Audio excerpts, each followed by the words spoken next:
Greetings and salutations, my fellow Illumineers. It is me, your boy JDZ, and I am back at you again with another stream, another day, another LCCC is underway. And man, oh man, do we have a phenomenal matchup for you all today. But I am not alone. With me, I have the incomparable and the clever and ever talented Mrs. Katie from the Lore Keepers Inn is Oh, joining us hello. out here today. Katie, how are you feeling? I am feeling loose and active. Let's get it. I'm excited. It's the LC3. Have we done that? Is that a thing? The I LC3? I think people That have been shopping around good, good, good. LC3, The and it has LC3 been working pretty well for the because yeah, LC3. Yeah. and it's exciting. I mean, we're here. It's happening. I mean, we've seen I think like 4 or 5 matches, and now we're ending the week on quite the note here. There's lots of plot this season. Like the Okay. matches, I know are random, but they are very, very, very juicy. What are some of your highlights that you can think of off the top of your head? I don't want to put you on the spot, Katie, but what are some of the things that really jump off the page for you for this rendition of the LCC? I mean, we already saw the world class cards worldwide battle where we had Tiago versus DKP. We had DKP on the Sapphire Steel build with Tiago on Amethyst Emerald, and Tiago did take that. So world class cards is rumbling. But then we also had the Lorcana showdown where it was a Sapphire Steel mirror, and the loser had to get kicked off the Lorcana, Is which is that true? truly I no, love it's that. not true. But I love Kawa rules with an iron fist. People know that. But it was exciting, Kawa and rules so I with an mean, iron people fist. are friendships, teams are being tested here today, and we have a kind of a team rivalry today, kind of in a way. Yeah. If you think about it, they were on a team briefly.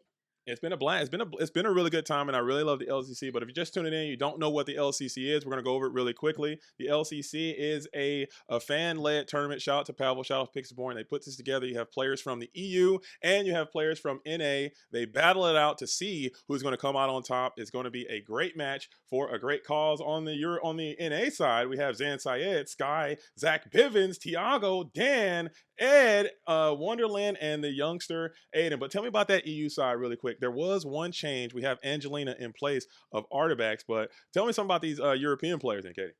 Yeah, I mean, we have Bradley Spessy, DKP, Kawa, Minato, Lucas Kelpa, and Vega. Let's get it. Let's get it. And they are, like I said, here's the information. There are going to be 4 rounds of Swiss, followed by a top 4. The games are going to be best of 3, and the winner will choose a charity of their own for a donation. So $5,000 going to the first place's charity of their choice. So we're playing a game. Yes, it's fun, but it's also going to be for a great cause. And to catch you guys up, if you haven't been paying attention, here are the results of round number 1 so far up until this moment. You want to tell us about this one? Yeah, so our first game was Ed Lorcana. You know, you might know him. He was the first champion of North America and also DLC Texas, faced off against Minato. So Ed did take that down. I mean, let's just say, I mean, America is doing pretty good, or North America. I will say North America, but North America. it is all technically United States. But that's okay because game 2, it was TFM Dan versus Lucas Kelpa, and that one was an Amber Emerald mirror, which was quite fun. We had Aiden and Angelina faced off. Aiden had an Amethyst Ruby deck, while Angelina was on Amethyst Steel. And like I said, I already talked about Tiago's matchup and Kawa's matchup. So NA has won 4, but EU, they said, wait a minute, wake up, there's a time delay, and they did win their first match yesterday. So maybe this is the beginning of a trend, and we're going to see the colors completely flip. I think so, because if you remember the last LCCCC, the Europeans came out blazing, and they really had a dynamic start to at the beginning of that event. But then they slowed down, and NA came through and actually ended up winning that event. So maybe that could be the exact same thing that is happening in this specific tournament. But we have the players, and the match is set, and we have an absolute slobber knocker coming your guys' way. A knockdown, drag out. The match is going to be none other than Zach Bivens versus the Lorcana Villain. That is correct. So, Katie, we're going to meet Mr. Bivens. Tell me about this player. I know you call him the People's Princess, but what more do you know about Zach Bivens that maybe somebody else may not know? Yeah, you know, he's a warrior princess if you think about it, because he's the people's princess, but he's out here absolutely like beating people with these decks. He was third at World, sixth at North American Championship. He was a winner of the last time we had an LCCC, or no, the The winner of first the time. first time, yeah, because set six got me there. So yeah, first time. And then yeah, he was the number one seed for DLC Chicago, DLC Vegas, number three seed. So he's lots of high placing seeds. This man was doing day twos like it was just easy work, light work, no reaction.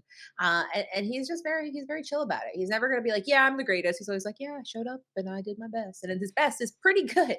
For sure. And finally getting that golden Mickey. I know he's wanted one for a really long time, had an incredible season. And I think when it's all said and done and the smoke clears, he is going to be on the Pantheon as one of the greatest Disney Lorcana players we've had. He's extremely consistent, super talented, very kind and humble as well, just based on the amount of accolades that this Illuminator has. So everyone loves Zach Bivens. I've never heard anyone say anything bad about him. It's just an absolute all-around fantastic guy. But we're not going to pull the deck list up, Kate. I'm going to make a quick audible because we are going minute to minute. This is live, so I'm not going to show the deck list yet, but we Yeah. are going to introduce our next player. We have the incomparable Mr. Lorcana Villain, aka Baker, is in the building, holding it down, has taken off the commentator headset and is elected to don the Lorcana Illumineer role and is going to play in this event. And I'm going to tell you right now, if you guys think Baker is going to be some kind of pushover and just let this thing ride and give somebody a bye, you are mistaken, because I know for a fact that this Illuminator has been putting in the work,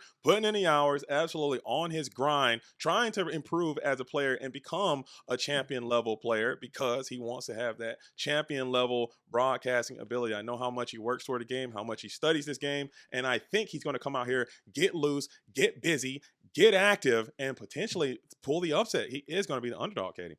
Yeah, I mean, we have the people's princess and the people's villain here. I mean, here's the thing, folks. We're not supposed to tell you this. Villain will get mad. He's really nice, but he is not messing around. I mean, he literally looks at deck lists and tournaments literally every single week, every week forever. So I mean, he is in here, but he does have some favorite ink combinations. So I am very excited to see if he goes in. I mean, cheaters thing. I know what he's playing, but I that's always so exciting, right? Because you're like, are you going to do what I think you're going to do? So we're gonna find that out here and see, is he the villain and the champion?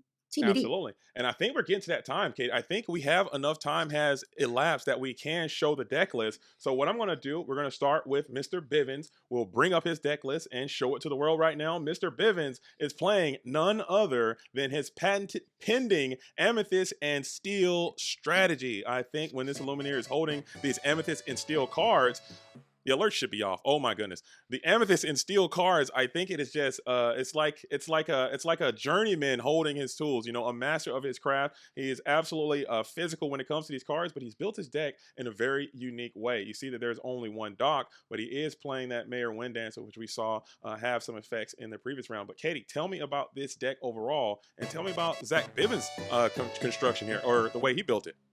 Well, he must have been very excited because about 3 weeks ago, 4 weeks ago, we got a brand new clutch of cards, and he's put several of them in this deck, starting with the Black Heron coming in and the Cheshire Cat with boost. We're going to see some boosties in the LCCC, which I love to see. And then he also has added in, like you said, that Mayor Wind Dancer, Lexington, Demona, Hades. So it's very exciting because I mean, almost 25% of his deck, that's just math I did off the top of my head though, is brand new cards. So I mean, he was known for the bounce package, which we know was rotated out where you had the Merlin and Madam Mim. But now we're out of that. We're getting cards with genies, with the Dumbos, and maybe making some deals with a Hades, which as we've seen is very effective and very fun to watch. It's a fun little dynamic that they've added to the game.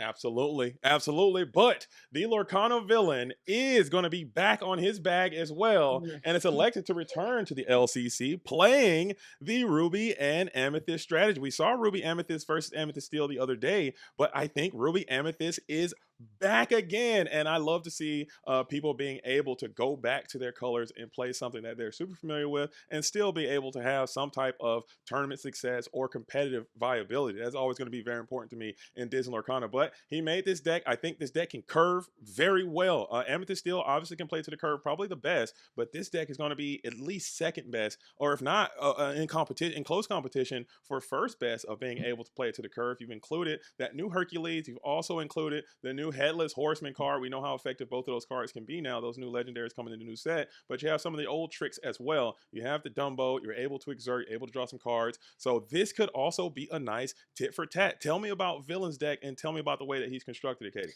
I mean, it's so interesting, right? Because if we cover up the Ruby and the Steel cards, so much of the deck looks almost identical, right? Because I mean, some of the cards we just talked about. I mean, the notable difference is that he has a little bit more Demonas and he has access to the Ruby side of things. One of the big synergies I'm excited about is the hero synergy that we'll see with Hades. Notably, we have that Sisu who we haven't seen for a while. It's the medium-sized Sisu. There used to be Yeah. three, small, medium, large. We got that medium one who's the emboldened warrior, and she can now challenge in and take no damage as long as Hercules is exerted. Same with Elsa Fitzspirit. So it's very exciting that we're going to see two decks where there are a lot of similarities. Dumbo, Genie, Elsa, Hades, Cheshire Cat. I think he's in Cheshire Cat both. Yeah. So I mean, it's going to Yeah. be a lot of rhyming, but then the second half of the deck completely different. So it's going to be a tale of two styles of removal. Which are you excited for the disparity between these two similar but different decks? 100%. It's going to be an Amethyst versus Steel, or the Ruby. Is the Ruby better than the Steel? Because Exactly. that's going to be the name of the game if we're going to find that out. And I think that's going to actually be the story of the metagame as a whole going forward, because it's going to be a lot of these two decks coming through just because of their consistency. I know a lot of these players, especially competitive players, they're primarily going to focus on if my deck can do the same thing as consistently as possible, and is that thing powerful enough to defeat my opponent more often than not. And that thing usually is going to be these two decks. So very impressive stuff, very impressive decks. You guys are not missing any action right now. So we're still getting all the cameras and stuff set up. But in the meantime, in between time, we have both of these deck lists here. What do you think? Who do you think has the edge, Katie? I mean, it's so tricky because normally I say, well, who do I think has most reps on the deck? And the answer is both of these players have fought and loved these decks for over a year, which is a lot, saying this game is only over a little over 2 years old. So I'm very, very excited. I do think that Villain has the element of, now a lot of people have play tested against this new deck. Amethyst Steel has been a deck that people have had to play against for several, several sets now. So he does have a little bit of the edge of surprise, but it's hard to surprise Bivens. Bivens is not new to it. He's true to it. So I don't know. I'm very, very excited to see how it works out. I'm excited to see a location. We don't get to see locations every day, Yeah. folks. Locations are in the game. They put some in the newest set, but people don't use them all the time. So it's Ed. Ed is probably somewhere. He's always somewhere in your chat, ready to AO you. So maybe he's in the chat right now, looking at the library with goo goo gaga eyes. I think honestly, I can't ever pick against Bivens because I think he's just such a strong player, and I've seen him work his magic and play out of some of the most precarious situations. But I really don't like this matchup for Amethyst Steel versus this Ruby Amethyst deck. I think the Ruby Amethyst can do very similar things that the Emerald Steel deck is trying to do, but they're just doing it a little bit more powerful, I would say. I think that card Lumiere is going to make this matchup a bit difficult, but Baker's no slouch. So I do give this, as crazy as it sounds, I'm always going to go for the underdog here in this situation, and I love me some Baker. So I think I might have to think Villain can get it done today. I think Villain can pull off the upset and take down Mr. Bivens, even though I'm wearing my red, white, and blue versus NA. I just want to think, maybe I just want the matchup to be a little bit closer as well. I'm rooting for the EU players here. I mean, and I kind of want, and I mean, here's the thing. I'm never going to root against Bivens, so I don't want Bivens to lose. However, I kind of want Ruby Amethyst to win because that just means we are back into a brave new world of that deck mattering. And it has not, no offense, mattered in a couple sets. So I'm very excited to see this deck kind of do some exciting things. I think the hero synergy might be a difference maker. I'm very excited to see that. I mean, these are very powerful characters. Now, Mare Wind Dancer, a very beefy horse, could be putting in some work. But if we have that hero synergy, it's going to be all about making sure you use your resources as delicately as possible. So cannot wait to see how this goes. And also excited to see the Demonas and how they line up. Exerting on the characters is such a powerful thing to be able to do, but you have to manage it very carefully with her Stone by Day ability. So very, very Absolutely. excited to see how this plays out. It's going to be a great match. It's going to be a great match, but we do have the Lorcana Villain is in this tournament today. So Mhm. unfortunately for us, he has not been able to broadcast a lot of these matches, okay? I'm no Lorcana Villain. I know that, but I can try, okay? So in honor of the Lorcana Villain, I have found some of my own ancient scrolls. And I did ask him about this, and he was kind of said, hey, no one's doing the ancient scrolls. Somebody's got to do the ancient scrolls. I'm like, you know what, Villain? I got Mhm. you. I'll find my own ancient scrolls. And we are in Whispers in the Well. So I have dug beneath the tunnels below the Great Illuminary, and I have found some of the ancient scrolls and some of the ancient scrolls. And here they are, Whispers in the Well, ancient scrolls of the LCCC in honor of the Lorcana Villain. Baker. So we are now beneath the Great Illuminary. Mhm. And as we have learned, there are these overflowing ink pools that reside beneath the Great Illuminary that whispers are forming there around these pools. But what they didn't tell you is that if an Illuminaire were to fall into one of those pools, they would now be transmorphed into one of their favorite glimmers. So that is going to be something that has happened because in the inkwell, in the Great Illuminary below, I saw Mr. Bivens and he stumbled into one of those inkwells, and he has turned into Nala. Look at that. Baby Bivens is now the mischievous cub Nala Glimmer here. And he has found his way into the Great Illuminary. Katie. Truly haunting stuff. Folks, please have your children look away from the screen right now if you have any in Oh, the room. But my goodness. oh, And but Katie, when you there's try to more. But wait, when you there's when you more.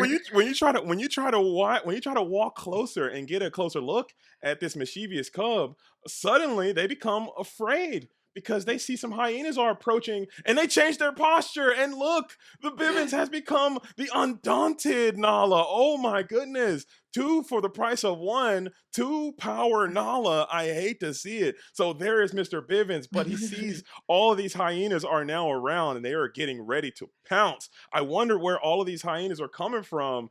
Oh, it's because Villain is beneath the Great Illuminary as well, and Villain has fallen into the ruby ink and become his final form of villainous Scar. Oh no, what are we gonna do? What are we gonna do? Oh no, the ancient text says it so.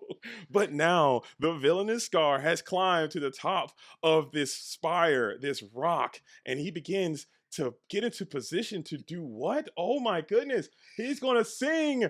Be prepared to inspire the rest of his European teammates who have all transmuted into hyenas standing beneath the mountain. Oh my goodness. And that is going to conclude the ancient text for today.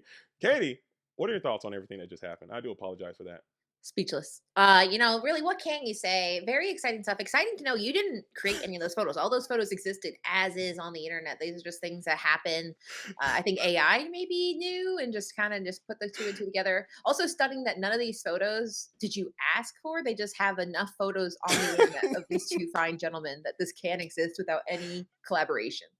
So Yes, beautiful stuff. that is very true. Okay, again, you guys are not missing. You guys are not missing any action. Okay, sorry I had to No, do this that. is the action, This is actually. this is this is the this is the action, and I think that we have the Nala undaunted lioness versus Scar vicious cheater villain.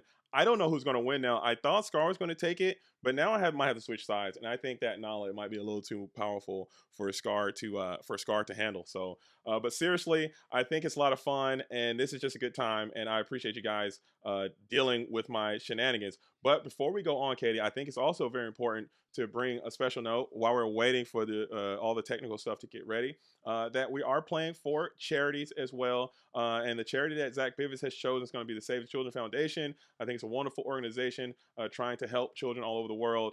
And Villain has chosen the Calm campaign against living miserably. I know it has a lot to do with mental health. So we're going to find the links to those and maybe post those down there. If you guys want to check out those charities for yourselves, please feel free to do so. I think those both seem like outstanding causes, and I'm glad that they are, chosen to be a part of this LCC. Hopefully they all can win to help, but there can only really be one winner. But still, it's great to get the word out of some of these great organizations doing wonderful things.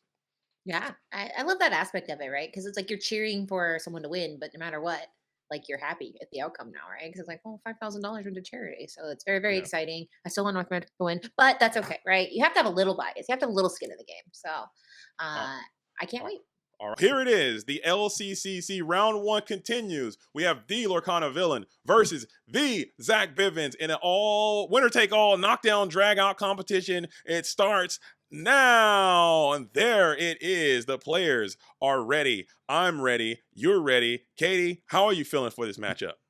Oh, I'm excited. I think like this is one of the things Color mentioned yesterday when she was casting is that you kind of wish you could hear what the players are saying. 'Cause like we said, these are players that are friends and colleagues and all sorts of fun stuff. So I do sometimes wish we could hear it, but we get the next best thing because we have hand cam. For those tuning in, you might see this blue line and go, wait a minute, they're showing their hands. They are not. It is a streaming feature of Pixelborn by that Paul has made for the community. So it's very, very cool, but don't worry, as they're not seeing each other's hands. But we get to see what they are altering here and what they're keeping, which is always a very fascinating thing to get a chance to see into.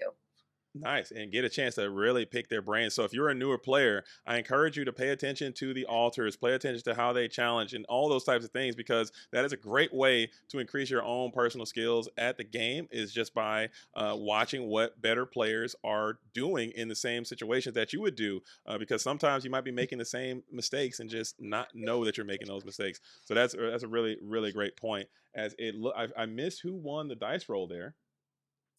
I mean, Bivens is highlighted, but that doesn't necessarily mean it's him. So I guess we will find out momentarily.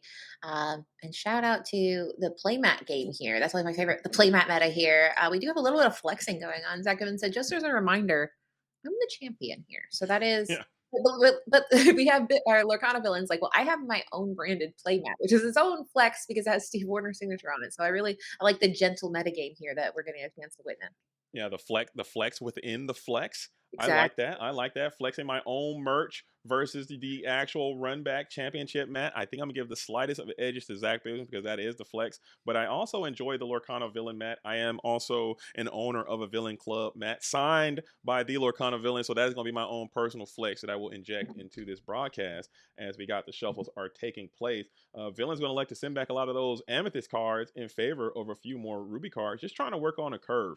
So what both of these Illuminators are going to try to do is try to play to the curve. What that means is every turn you're going to try to ink a card and play the next number up of that character in a row for as long as you can, and then usually good things will happen to you if you do that in these types of decks. Whereas Mr. Bivens can also include Strength and Raging Fire into that curve to kind of take down some of Lorcana Villain's best cards, best characters. So that is what we're going to be looking forward to seeing here.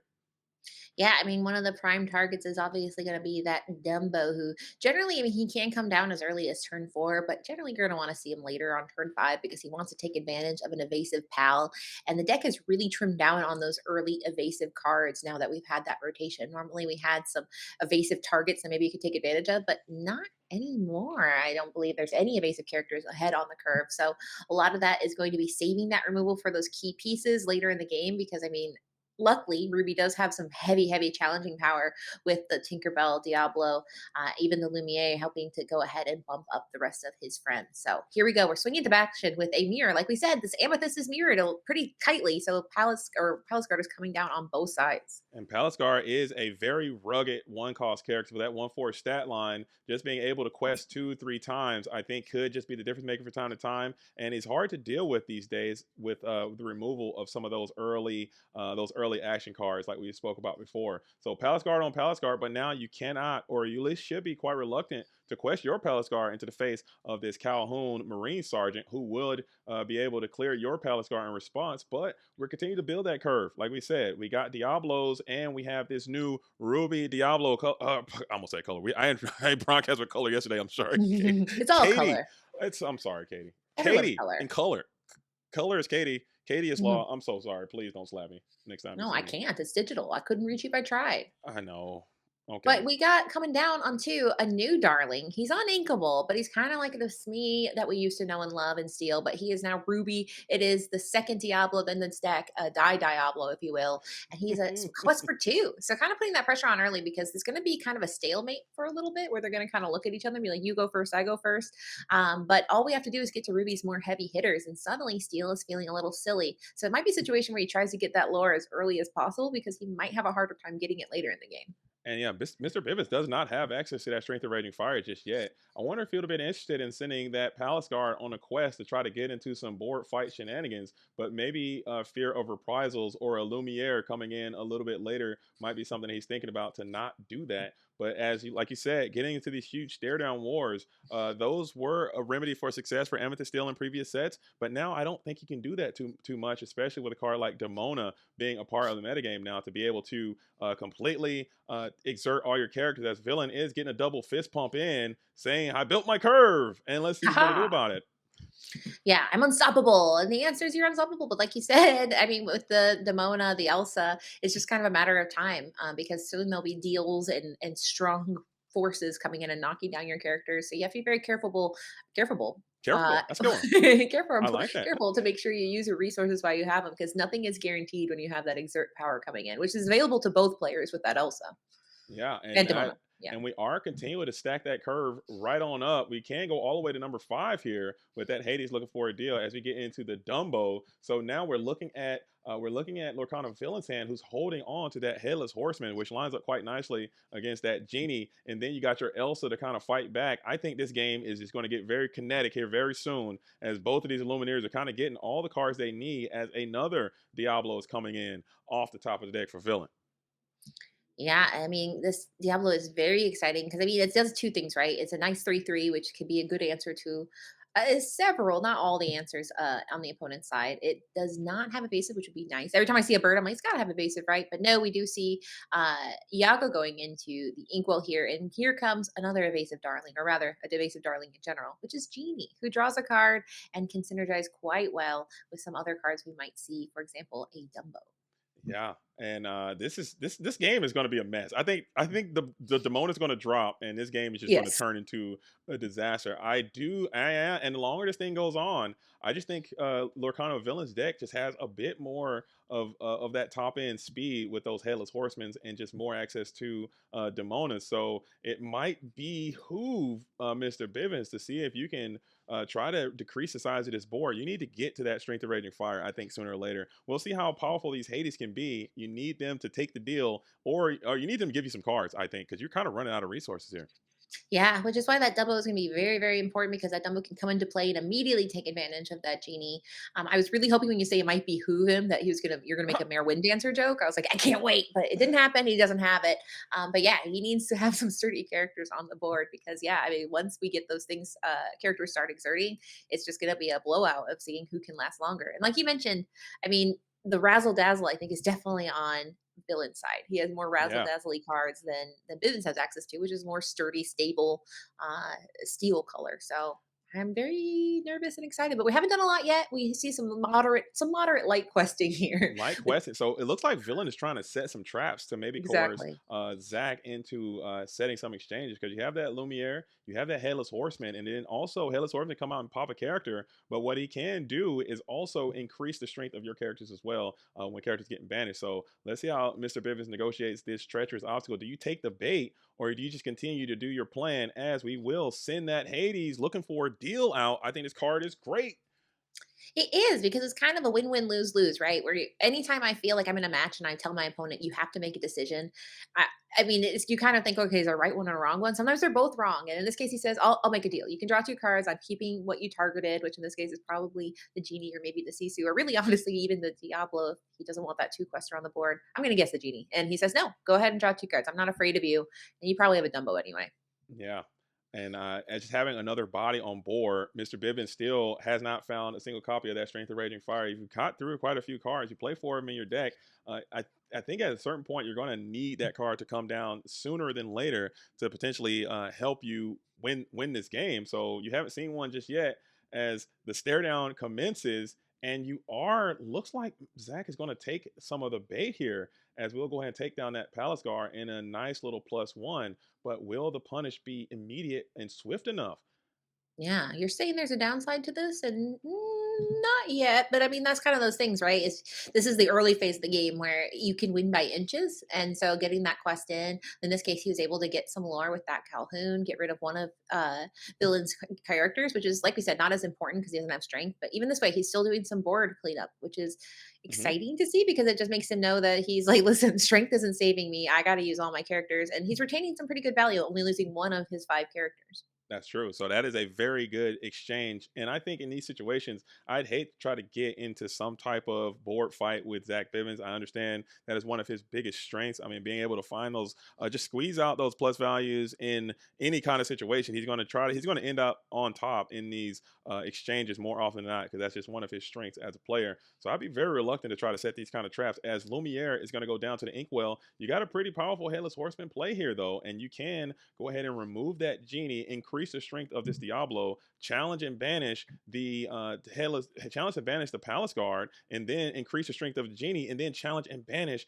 the Calhoun. So this trade looks phenomenal for you if you're the Lorcana Villain. Let's see if he ends up taking that trade or taking that deal, or will you do elect to do something else?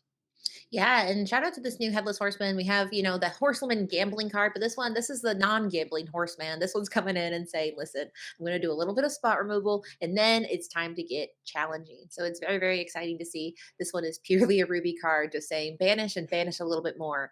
And it's got quite the flavor. Are you more of a gambling horseman or a removal horseman? I'm the Steel Headless Horseman is by far and away my favorite card of It this is set. crazy. It is a mad lad 100% card. I cannot get enough of playing that card. I'm telling you right now, every single time I play, even when I lose the deal, even when I don't, get a bunch of actions, I still like it. I don't know why. I absolutely love that card. As we are going to go ahead and get a nice board clear in response. So that worked out exactly the way that Lorcana Villain drew it up in that spot. And let's see if Zach had kind of anticipated that being a likely outcome, as now we have that Black Heron, that Cobra, and we have that super funny Mayor Wind Dancer is going to be in hand. So if you want it, you could go ahead and send another Hades look for a deal, but I think you need to include more characters to the board right now to just begin to start to recontest, as you kind of your position has started to falter here a bit. You can't pick up another plus. Yeah, and I think one of the greatest strengths of Amethyst Steel is that it's able to go wide. It can take a beating like that and just refill the board pretty quickly. So in this case, we're able to see two more cards deploy. One of them being extremely scary at a 5/7, not a 6/7. This one is 5/7. And then Calhoun there putting a little pressure, but no, she's not generally a card that's super great at this phase in the game. But she's a body, and sometimes that's just what you want to see, is to have that board refill, especially if he finds one of those strengths that has not been helping him this game. Yeah, that is. I think that is kind of the key to this matchup, because I would ask myself, like, how does Amethyst Steel ever lose? I mean, this deck is so consistent and it's so almost, Katie. I would almost say the deck is obnoxious when you're playing against it. How it's just able to do seemingly everything. But I really feel that a lot of the activity, or a lot of the strength of Amethyst and Steel is going to be based on that card strength of Raging Fire. I think it's just so powerful in this deck, but you can kind of see when they don't get it. Granted, it's very unlikely that you would have had one by now in this current phase of the game, because you've drawn through so many cards. But just not having it, it just seems like the deck is significantly a little bit more fragile, especially in this challenge matters kind of matchup that this matchup is shaping out to be.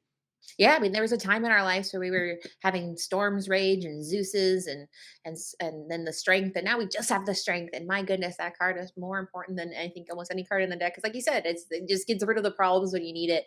Hmm. But unfortunately, in this case, it is saying you cannot find the strength. He's feeling a little anemic here. But that being said, he's still doing fine. I mean, he has that Hades here, which he can represents either a little bit of removal and or two cards. So he's still in this game. And then, not to mention, we have that Black Heron, which is a 3/3, which is something that is quite nice to have around.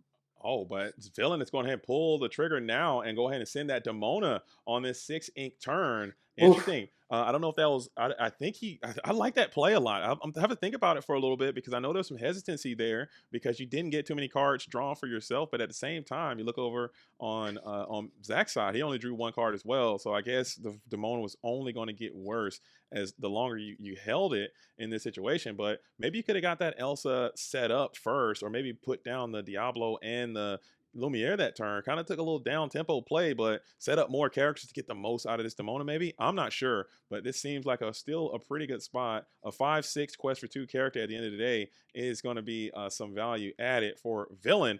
Who are you going to take this trade here in this spot?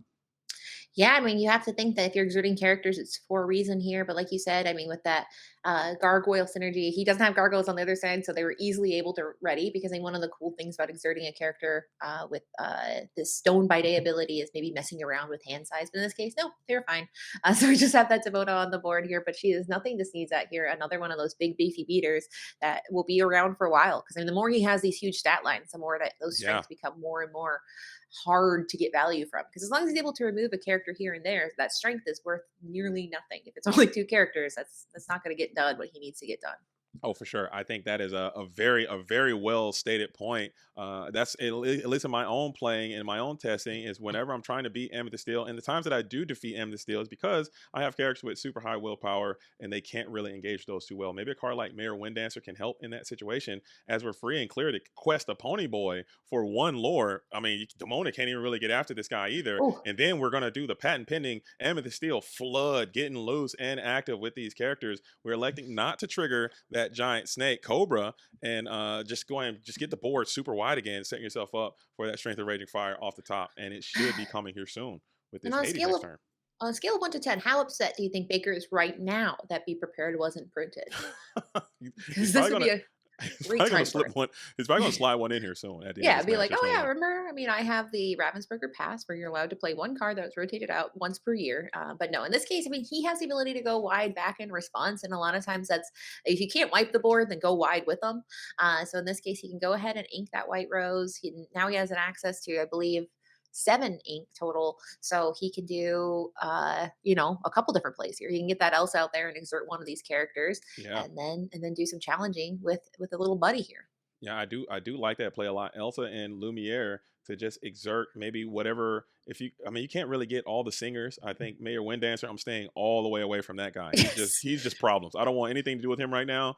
Maybe you can figure out a way to get this headless horseman strong enough, or excuse me, get some of the buffs strong enough. Maybe you could trade out this genie, but I really like that genie questing here for two. So these are the complex decisions that you have to play. I think this matchup seems to be very thought provoking. A lot of people just say it's a unga bunga play curve, I don't care kind of thing. But I think the thoughts are much deeper than that. As we are going to use that Elsa, we are going to exert the Calhoun here. Nice. I will say, no matter what the matchup is, I've casted many, many matches. There's always someone in the chat going, this is the silly person's deck. And so I Yeah, think that's yeah, my yeah, favorite yeah. part. No matter what deck is being played, they're like, this one's the one from small brains. But in this case, I mean, it really is all about, like we said, how do you go ahead and maintain the value on board?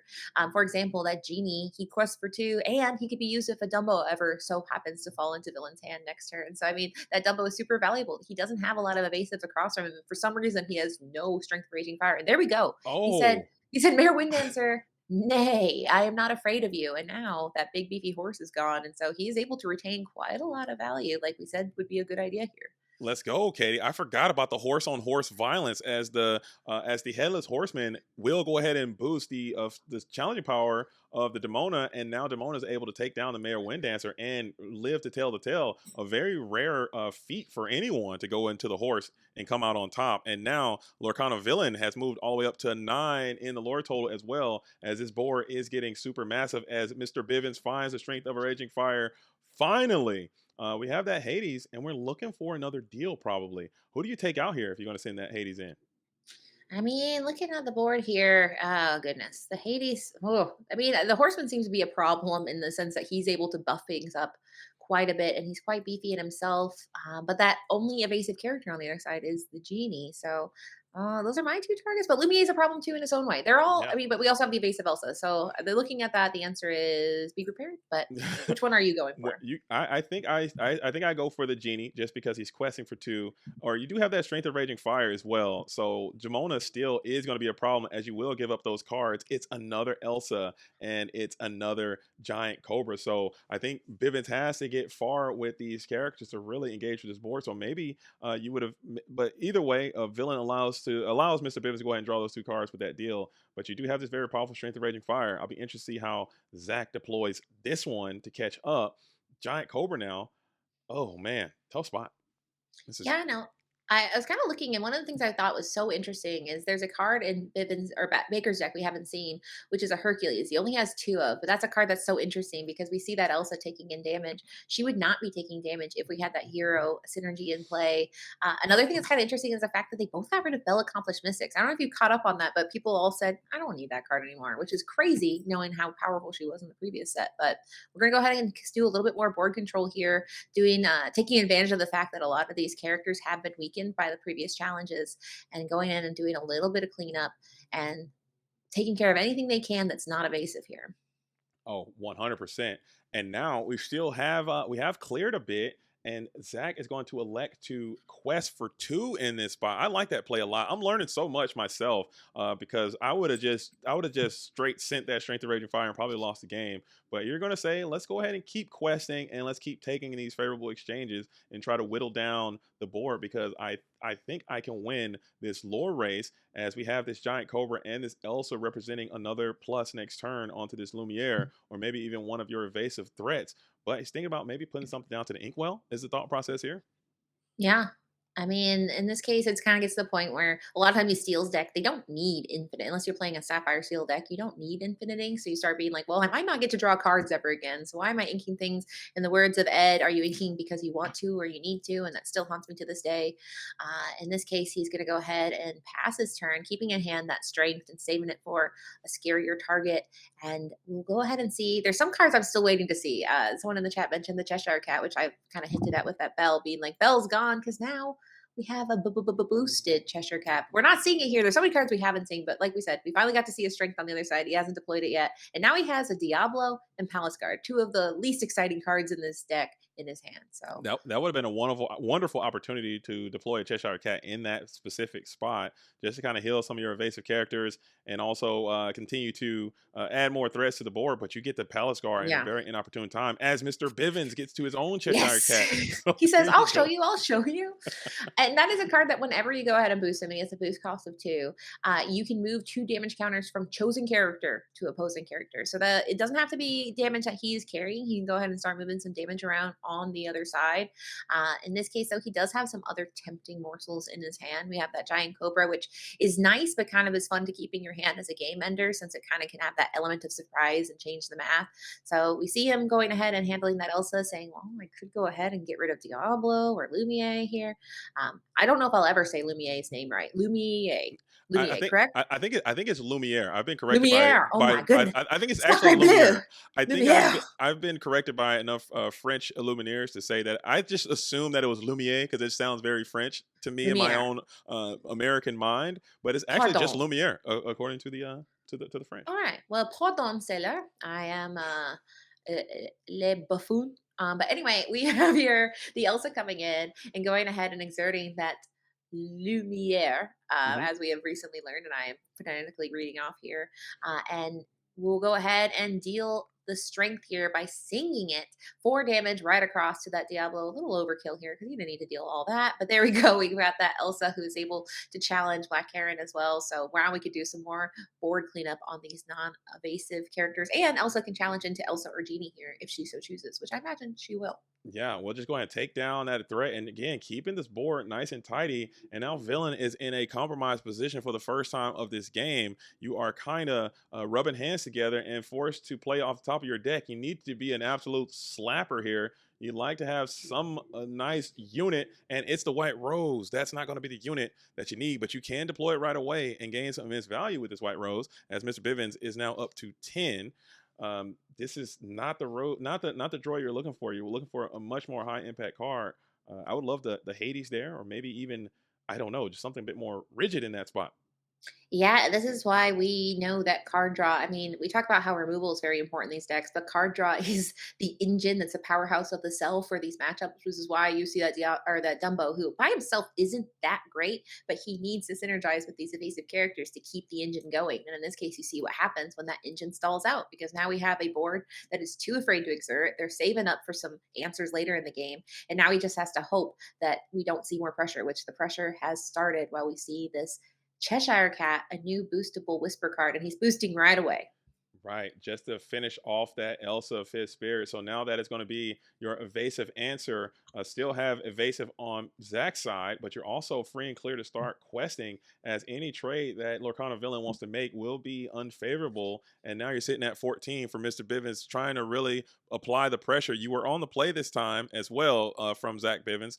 So Villain did do a good job of keeping this thing under wraps for a while, but it just kind of exploded there, and it all was predicated maybe by that strength of raging fire. Maybe there were some exerts there, some challenges there, and that's kind of how it's going to shake up, as Zach Bivens is going to get it done in game number one. What do you think it went wrong, Katie? Where did the wheels fall off for Lorcana Villain there? I mean, I think one of the biggest things is thinking about those Hades that were played, those looking for a deal. I mean, you think about the times where he's like, no, you can go ahead and draw two cards. 'Cause I believe at one point he targeted, it might have, they both had it. So honestly, I'm not sure. But that is one thing where I don't know if that's the game decider, but I think that's something that definitely is death by a thousand cuts, those decisions that are made throughout the game. And then I think not finding that Dumbo, because I mean, at some points he had both an Elsa and a Genie on board, which he could have used to go ahead and get two cards, two lore. And so I just think not finding the Dumbo to help drive that forward, losing Yeah, the momentum completely was a big problem. Is there any other things you saw, especially because I mean, Bivens on the other side did things well. So it's not just that for Dylan sure. lost; it's that Bivens won that one. So what other things do you think was Yeah, notable I there? just think it came down to a spot there where Villain just really needed to keep that gas rolling, and you drew some pretty suboptimal top decks there towards the end of the stretch. You had the Palace Guard come through, and you had the White Rose come through. You just needed some more high impact cards, like you said, Dumbo. I would even take in, I don't know, a Hades of my own, maybe even that Demona, maybe just anything else to kind of refuel my hand and add some more stats to the board instead of just some of my low impact one cost characters. But that's the way the game is played from time to time. And if you come after Bivens, you got to come all the way correct. You're going to need to get a little bit lucky as well. As here it is, game number two, white sleeves versus black sleeves. The Lorcana Villain, the Mr. Zach Bivens. Game number two, Villain has to figure this thing out, and maybe you can build a nice tight curve going first, and maybe you can get it done here. Yeah, and I mean, like we said, I mean, going to that curve, making sure that every turn you have something you're playing that can answer, and especially knowing this matchup, you want something kind of meatier too. You want something that's going to either stick on the board or be able to do some challenging. And another new card that we're seeing that we didn't see in the first game is that Tinkerbell, who is a one cost 3/1. So she is, I believe, similar to Felicia. Where she had that stat line, but now she can quest, she can do what she wants. So that is kind of a fun addition. But knowing that card draw was so important, uh, that Diablo and Dumbo. I'm looking as far as which ones might be the keep and send back here. But knowing that we see a 1 and 2 on the Lumiere and Tinkerbell side, that's looking like what he's going to keep. But he also has, yeah, Hmm. I think he's debating whether he wants to keep the Iago and or Dumbo. I mean, if that Iago can get loose, maybe you can he can do some serious damage, and it might be a keep pile, favoring the Iago as a four cost play. Checking in with the chat, I want to thank you guys all for being here and supporting the LCCC. If you don't know who I am, I'm JDZ, and this is KT from the Lore Keepers Inn. We are out here. I really appreciate all the follows and all the subs. I do appreciate that mightily. It does go a long way to help me out and help the program. And I also stream every day, so if you guys want to join me here. Also, while you're in the joining mood, check out Katie at the Lore Keepers Inn on YouTube. She's going to make more videos. She said she's going to do it, I'm and gonna I'm do going to, it. yeah, she's going to do it. I'm So definitely gonna do it. It's gonna happen, and I am gonna edit it too. I mean, there you wait go. till you guys find out how many videos in your favorite content creators' hard drives have never been edited. It's shocking. It's a lot. Uh, It's a but lot. yeah, and so we've got people supporting both Bivens and Baker here. We even got Spessy. We've got Spessy and Luke here, which are fellow players here in the LCCC. And I am so excited to see Spessy's deck. There's certain people in the community that I just want to see what they're playing, and Spessy is one of them. Where I'm like, what are you Yes. doing over there? And so that is one. But another one is Baker. Baker is one where I know it's probably going to be the same in colors, but it's like, what are you up to? Because And it's always gonna when Spessie's really quiet about it, yes, I'm scared. he's got something going. Because he hasn't really said anything about it, he hasn't posted anything about it, he hasn't put any videos out about it. You know it's gonna be a mess. Okay, it's gonna be something really really cool. And I'm actually gonna be worried for my good friend Wonderland, man, because I know it's Yes. gonna be something crazy. And Luke probably is not going to be super ready for it, whatever it might be. But that game's going to be on Monday, and I think it's going to close out the set while we have Bradley and Zan Syed coming locked at it back at it again tomorrow. So tune in for LCCC, and it will get it done. As Lumiere now on to that Tinkerbell that you spoke about, free and clear to quest, as you can go 1 for 1 with this Tinkerbell in this exchange with the Captain Hook. Yeah, which is a very exciting thing because either it's a one for one or he goes ahead and says, I'm good. And then that Tinkerbell just got on a cheeky little quest for free here. So Yeah, we and do sometimes have they can't do it because you have to get your strength of raging fire off. As you see, Mr. exactly. Bivens is holding two, so you can't just send in your one cost character. So that's a pretty good spot for Lorcana Villain to go ahead and get a sneaky one lore in there. I like that play a lot. But now this Black Heron also could potentially be representing a challenger. But let's see if Villain takes another opportunity to grab up another lore. Yeah, and it looks like he is going ahead and trying to prioritize that early lore gain. As we saw, he does have the potential to run out of gas in this matchup. We haven't seen him ink two gas tank of cards. Went ahead and inked a library and a Dumbo, which can be used to kind of keep the engine going. But he does have a genie, so I think he's hoping that that momentum carries him forward. And in this case, it's looking scary because Bivens has matched him one for one on every single card, and now we have that Cheshire Cat on the board. He cannot be boosted yet because you do have to have that boost cost to be able to do it. But that's the cool thing about boost cards is you can play them and boost at your earliest convenience. And then Hmm. Bivens goes ahead and passes, and we see the Dumbo that I said, no, you can't ink it. It's back. That's the beautiful thing. And it's ink again. Never He's mind. going to ink it again because it looks like Lorcana Villain is really favoring this Hercules play Yes. here, and I like this Hercules in this matchup, especially like you said with this Elsa as well. So you had to ink a ton of Dumbos to get there, but maybe this can hard carry you through as Elsa now next turn is going to be a clean plus. You maybe can go +2 with this Elsa, as you know for a fact this Hercules cannot be hit with the Strength of Raging Fire, so it's not bad. But you had to ink some very critical cards to get there to set this play up. And I hope this play is strong enough to carry you through to the end of this game, because you're really going to have to lean on these cards a lot because you sent a lot of your refuel down into the inkwell. And this could be demise maybe, but we're going to quest again for two. Yeah, and I mean, it's so interesting because these kind of cards in Disney Lorcana have you going through and debating what characters in the Disney pantheon are heroes. And the answer is not all of them in his deck. You would think it's like, oh, well, they're all heroes, right? Tinkerbell's a hero to me. But in this case, it really is. It's just a few we have on the board right now. Uh, the Elsa, which potentially will be coming down. But I mean, Lumiere, not a hero. So it's just very interesting that we're Yeah. going all in on that hero synergy because I mean, his other characters will not be dealt damage as long as Hercules is exerted. But yeah, it's just a very interesting thing that the synergy is there, but it's not an infinite synergy. Right, because you would absolutely love to go ahead and send a Strength of Raging Fire and take out that 4 cost play. Like, had this Hercules been a genie, it'd have been a no-brainer, slam dunk, blast the genie with Strength of Raging Fire, and then just proceed to victory. Now, Mr. Bivens actually has to think, because you cannot do that. You can hit the Cobra, you can hit the White Rose, or you hit the Lumiere, but that's just not the best use of your resources either. So now you have to go back to the thought vault, get into your think tank a little bit, bring out the pony boy. Mayor Winddancer is back at it again on the board. I love this card. 4, 5, 7 stats for a 4 cost character. A little bit insane. It is, right? He's vanilla, but he is, I mean, I think it's like a French vanilla because I mean, that is its own flavor that he is just a giant tank of a horseman.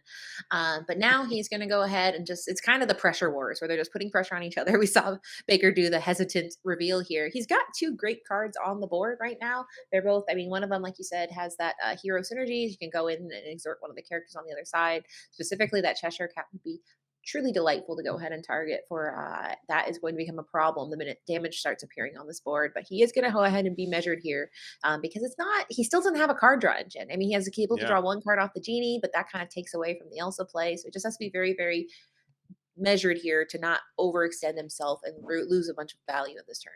But the sad part is that Horus, just showing how powerful he can truly be, is now, if you do take this Hercules Gambit, the best part about the Hercules is that he can, in fact, not take damage. So you might have to just send both of these characters into this horse right now, honestly, and just get it over with, because that will at least get you a plus value instead. Like, if you exert the Cheshire Cat, you can take the Cheshire Cat, but then the horse is just going to come and knock you out, and then the Cheshire Cat is bouncing, and then you're singing, and then that's just going to be over.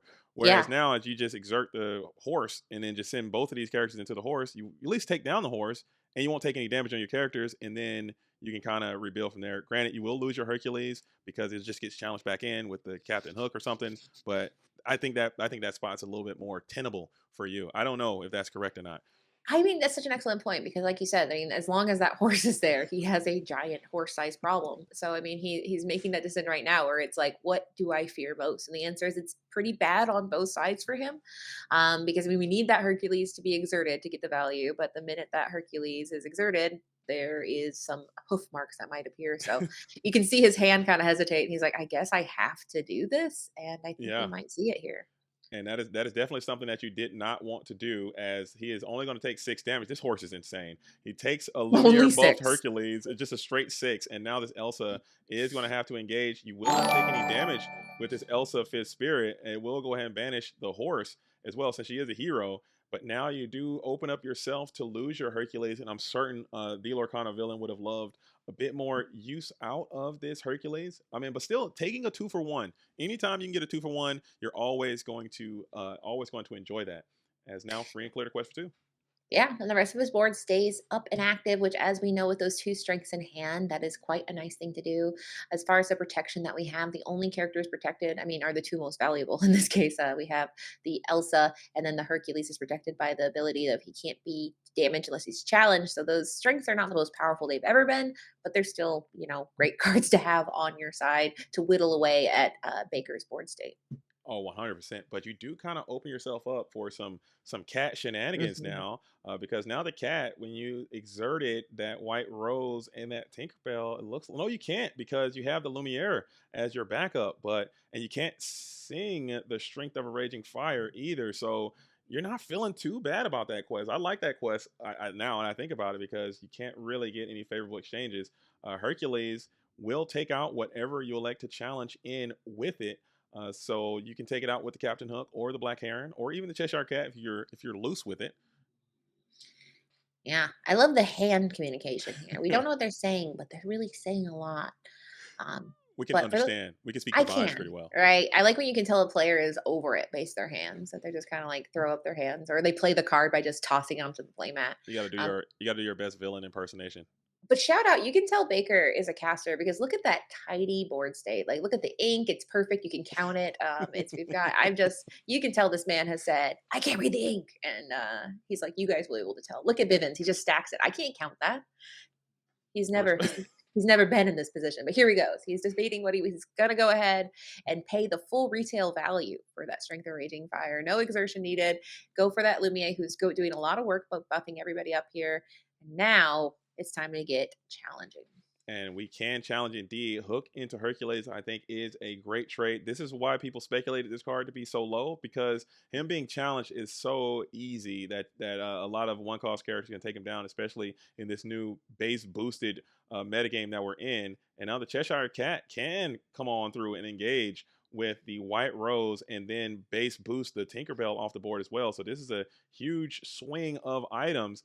And there it is. We're going to boost up the Cheshire Cat again, and now the Tinkerbell falls, and Villain is down in card advantage just like that. So 4 versus 2, you hate to see it. Genie is representing another card and an evasive threat. You are at 7 lore. Maybe you can leg it out, Katie, from this spot. Hmm. Well, here's a fun thing. I think it's time to look for a deal, buds. So that being said, the worst time to look for a deal is when you're desperate, and I think Zach will know that. So that will be a very interesting thing to see, because he can make a deal, but both of them really would like some cards. So this is my favorite time is Yeah. to see a deal, but he also doesn't have to make a deal. He can just pay for it and get a card, and no deals necessary. So that probably will be the way he goes. That would have been a very interesting deal in that spot. Like, would you have given up the deal, as the library is going to come on through? Library in this matchup, I'm not certain how good it is. Maybe it's pretty decent because it does force your opponent to exert, and sometimes you can get in these weird standoff situations, and the library is just going to gain you incremental lore. It also could help you draw some cards, but in this situation, I'm not exactly sure how good it is. As Villain agrees and just tosses that bad boy right into the inkwell, and we're free and clear to quest for 1 with the Elsa. Yeah, and it's kind of, he knows he's like, it's not the most valuable card. I'm probably not getting any value of it. I don't have lots of little guys. The best time I think to use a library is when you have lots of little guys. You're going to be used as sacrificial lambs. In this case, there'll be no sacrifices made. He needs every card on his board to hang around as long as possible.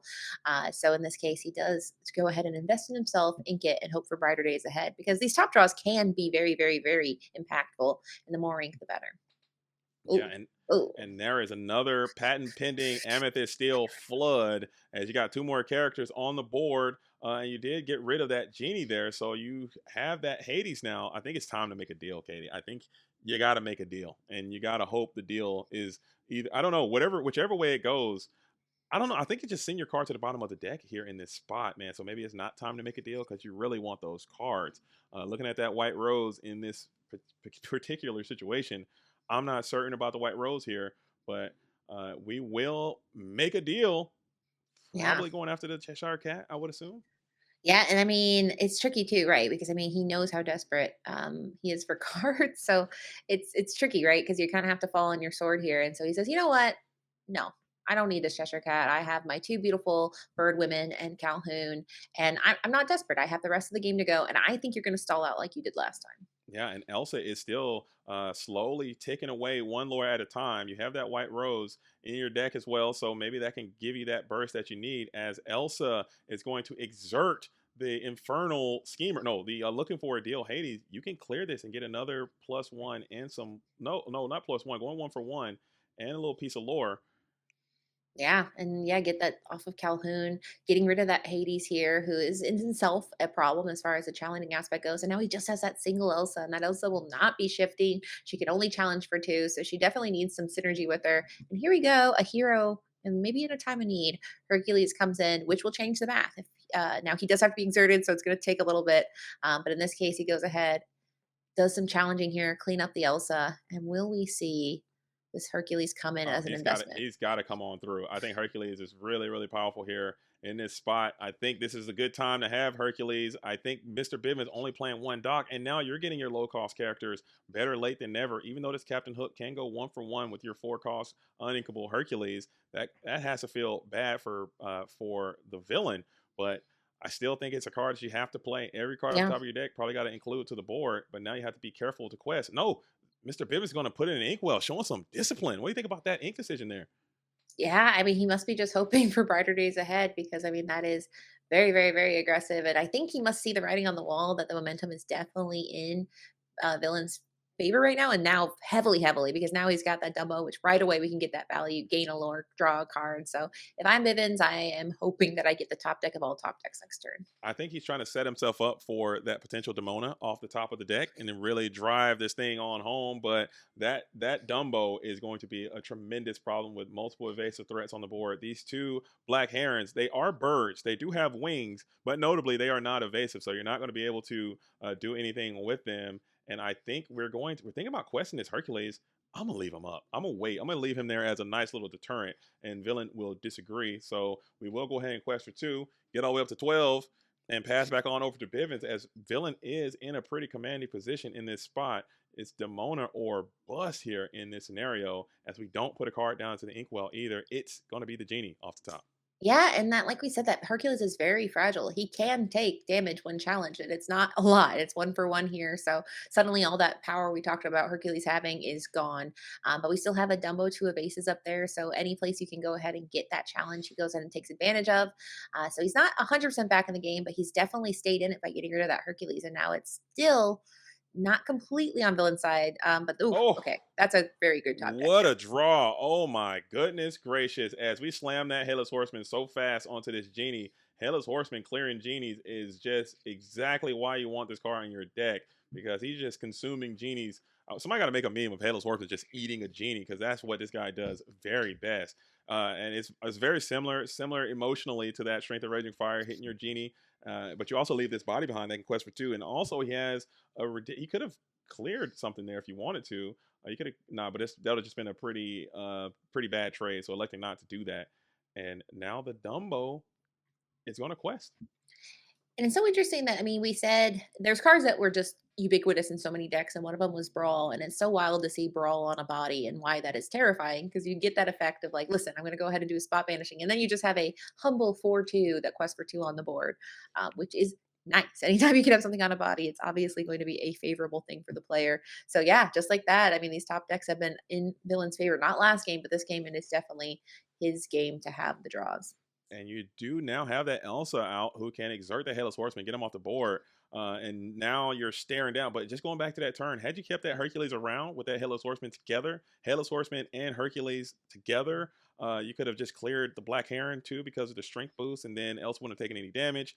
It would have been a disaster there for Mr. Bivens, but you can't look into the past as it may be, as Zach is still fighting tooth and nail trying to get through this thing. This board is very evasive, and two more evasive answers in hand right now.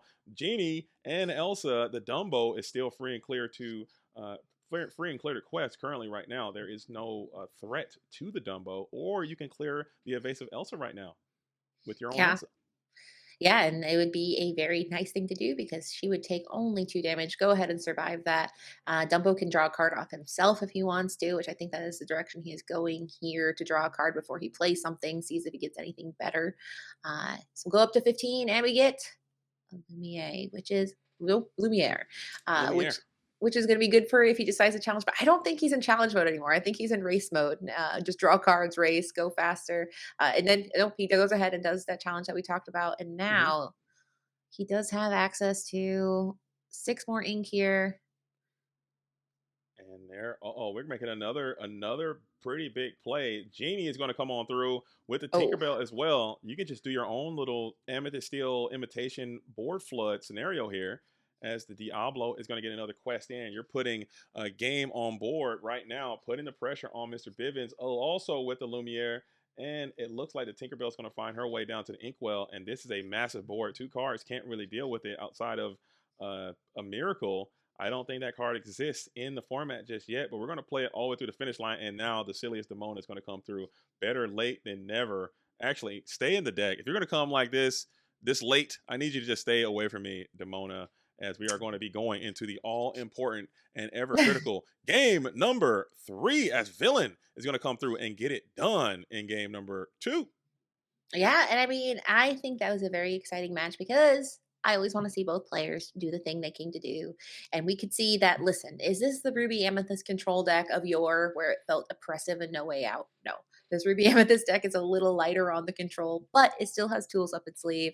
I think the scariest part is making sure that card draw engine is online. We don't have friends anymore. We don't have rabbits. So you have to be super, super careful to make sure you don't run out of gas. He almost did, but he had a series of really quite nice top decks. Well, Bivens had the opposite. So I think with both these decks, they just have to be so careful once their hand gets down to 1 or 2 cards because it can just completely turn the game around if you start drawing those really bummer 1-drop and 2-drop characters that don't do the things they need late in the Mm-hmm. game. Yeah, and we're going back on the play is going to be Zach Bivens. So this deck is very powerful going first, but I think Villain now he took a gamble. There was a huge risk that he took in that game, and I like to see when players take these large risks. I'm glad we had a chance to see the hands there, seeing the decision that he had to make to get to the point that he got to, and those decisions ultimately ended up paying off and led him to a victory in that spot. So I really like that. Favoring that Hercules, you sent some very powerful cards down to the Inkwell. You trusted in your deck, and it bailed you out. You could have bricked on uninks there and probably lost the game immediately on the spot. But you fought. If you're gonna beat somebody like Mr. Bivens, like we said earlier, you're gonna have to take some risks, and you can't Yes. just play it too terribly safe. And I like to see that sometimes will pay off for players from time to time. Exactly. And I mean, if anybody knows that, it would definitely be somebody like Baker who has watched so many high stake matches where the decision to play it safe or, be a little bit bold can make or break the matchup. In this case, the mulligan is a little easier here for Mr. Bivens because he just needs to make sure he has the curve, and it does look like he has everything he needs to go ahead and do something for the first few turns. Hmm. Meanwhile, we are watching Baker kind of decide here. He doesn't have any 1 cost, and it's been quite rewarding to have those 1 costs in this matchup because he knows Bivens likely will. So we do see him electing to keep that Cheshire Cat and Diablo that were very valuable in the first 2 matches. And now he's just looking at the rest saying, is there any I want to keep, or do I want to search for stronger options down the line? Yeah, interesting. He might be debating on sending that Lumiere back to the deck. I really like Lumiere in this matchup. I also think Sisu in this matchup isn't the worst, even though Bivens can easily play around it. So maybe not Sisu versus a player like your opponent. So knowing your opponent also is going to be super important as well. As we're going to go ahead and send that emboldened warrior, empowered warrior, emboldened sibling back to the deck. and elect to get 4 more cards here, 5 more cards in this situation, and maybe you can't complete your curve. Now you got that Demona, you got the Hercules, and you got the Elsa. That is a nice little timeline for you if you're the Lorcana villain, as you can go Tinkerbell into the Diablo, into the Cheshire Cat, into the Hercules, into the Elsa, into Demona.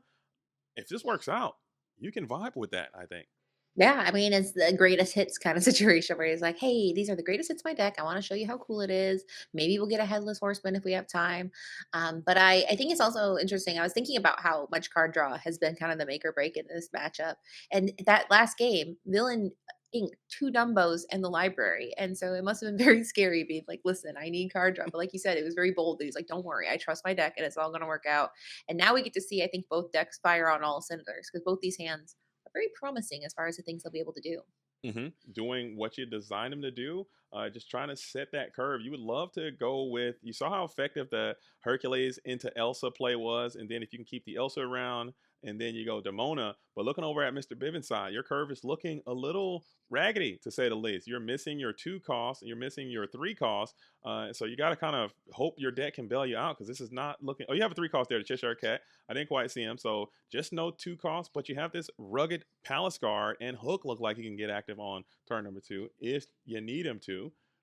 Yeah, and he elects to go ahead and ink because then one of the options you have is to just do 1 drop on turn one and then 2 1 drops on turn two to really put the pressure on going wide. But in this case, he says, it'll all work out. At the very least, I just have 1 drop. Because as we know, Amethyst Steel is just known for being scrappy. It can be one of the most raggedy decks where you look at it and you go, it can't do it, right? And then Yeah. it does. It just keeps flooding the board. Now, we won't see any dock chains because, as we talked about, he only has 1 dock. So that's one card that you kind of hope will bail you out. But in this case, he's got that genie, the Hades. So I think he just knows that the end of this rainbow is pretty bright. So he just has to kind of stick it out and survive the next few turns. And I think he thinks it probably can work out. And it can.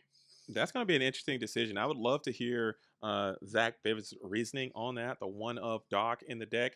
Usually, Amethyst Steel, at least when I'm getting crushed by Amethyst Steel, it's usually when they're playing Docs at the most inopportune time and continue to flood the board and build their stuff and seeing strength and docking the strength. And that's kind of where my trauma comes from when I'm playing against this deck. So, electing to take one of those trauma inducing strategies away from your own deck, I'll be interested to see why he elected to do that, as we're looking at the hand and we're spinning that hook. But we love the Cheshire Cat. Maybe he wants to go double Cheshire. I don't know. And we will reluctantly put the cat down to the inkwell and take a down tempo. Captain Hook is going to come on out with a free quest with the Palace Guard. Yeah, and I mean these little guys. I mean, it's not so exciting because obviously we get to the haymaker phase where they're just absolutely trading giant blows. But at a certain point, a card's a card. So he says, "Whatever, I'll get it out here. You can't do. I'm not afraid. You're not going to play Lumiere this turn." So we might see this Diablo come down and then just keep the curve going along. And he chooses to ink that White Rose, which is not super impactful in this matchup. And he does play that Diablo, hoping to get either a nice challenger or a quest for 2 there, rubbing his hands together. Very villain like Yeah. behavior. I bet he's like, ha ha ha. Ha Ha ha ha. ha. Ha ha ha. Please Zach, what stop. are you doing here? I will play my Diablo. Something like that. I can't do it. Actually, my villain is kind of clean. That was a clean villain. Okay. My It was. impersonations are above board here. They're the Yeah. best. The judge is like, "You're actually not allowed to do evil laughs. Okay. We don't care for it." But no, you are allowed to evil laugh. It's actually in the rule book. It is not a reg minor or anything else of the sort. So he goes ahead and says, "You know what, my tink is going to be, let's see here. Actually, I thought he was moving on. He did. Okay. So I'm Yeah, you thinking we're going can't. to tug up right here because, yeah, you don't want to lose it. And better alive and to put the pressure backwards if this hook decides to turn sideways. And we got another Captain Hook here staring down. I think he might be suited for the Inkwell, keeping those 2 Hades at the top of your curve there, both 5 cost characters. You can get 2 card draws out of each, as the Captain Hook is going to find himself down to the Inkwell. Maybe you can set up this Cheshire Cat right now to really start to apply some pressure. Or excuse me, not pressure, but just apply a pretty viable threat. Or you can go ahead and quest this Palace Guard as well. Get some lore, maybe take a trade, maybe set some bait potentially going into this 3 cost play for villain.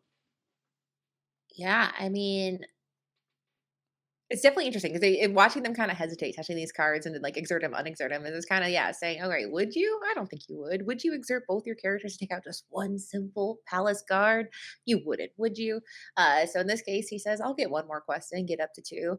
His hand is definitely looking a little bit more anemic compared to Baker's hand. Baker's hand, quite frankly, scares me a little bit because there's just Yeah. so many nasty little options here. He is at 3 ink, so he gets to do the same thing, put that menacing Cheshire Cat on the board, and then he gets to decide how much he doesn't like this palace guard. How much does he fear the strength? And he says, "I don't care. I'll go ahead and pass." Yeah, and I think that's a very safe pass. So you're getting those quests in with those palace guards, and that could add up towards the end of the game. As you get to the Raja, I thought his time was up. What is Raja doing here? Why do you think he's playing Raja in this deck? That's a very interesting card choice. I want to say maybe he just got the stats. We're going to put him down to the inkwell almost Yes. immediately though, but just seeing his presence was quite nice. I might Yeah, add. there's a one of. So maybe it's like a comfort pick. He's like, I need a Raja or I simply cannot function. You know what Um, it is? Maybe he couldn't play Nala, so he had to play yes, Raja because he's that playing makes so Amethyst much Steel. sense. He just Yes, needed he said, he needed a lion protector to be with him as a spirit animal to guide him through this match. he's feeling feline, and Yeah, he had to go ahead and get that in there. But yeah, so in this case, he says, "No, you won't see it again." Gets that genie out there, and now the curve keeps curving along here, and he says, "All right, what are you?" Well, actually, no, have you passed yet? No, he has not. He's not passed, so he is debating here if he wants to get any other little sneaky lore in, and he can. No. I mean, it's kind of interesting. These standoffs are so interesting to me because it's kind of it sometimes feels like the first person to go ahead and get a little greedy gets punished. So yeah, I'm I I guessing he's I just think you gonna might have to attack. stand up. Yeah. You might have to just enter into stare down mode and wait for Demona to force your hand because now this Cheshire Cat is in play. It make things a little bit more weird. And Hmm. Mr. Bivens says it's not weird enough just yet. I can also get weird as we're going to keep questing this Palace Guard, going for a sneaky 3 lore so far. This guy has gotten for you, so that is not nothing. Okay, one cost character gaining you 3 lore over 3 turns. It's not anything to sniff at, and that will come up towards the end of this match. I can almost guarantee it. As we are getting up now to that 4 ink turn. Oof, the Hail of Horseman Yeah. comes through. This is Can't play him definitely that the early. greatest hits of all time kind of lineup here. So he'll go ahead and say, "Listen, Hades, you got to be ink because this is Herc, which is a card that Bivens was down on, and then by now he's like, you know what? Actually, big fan of Herc, and we have seen him be a big fan of him playing in all 3 games now.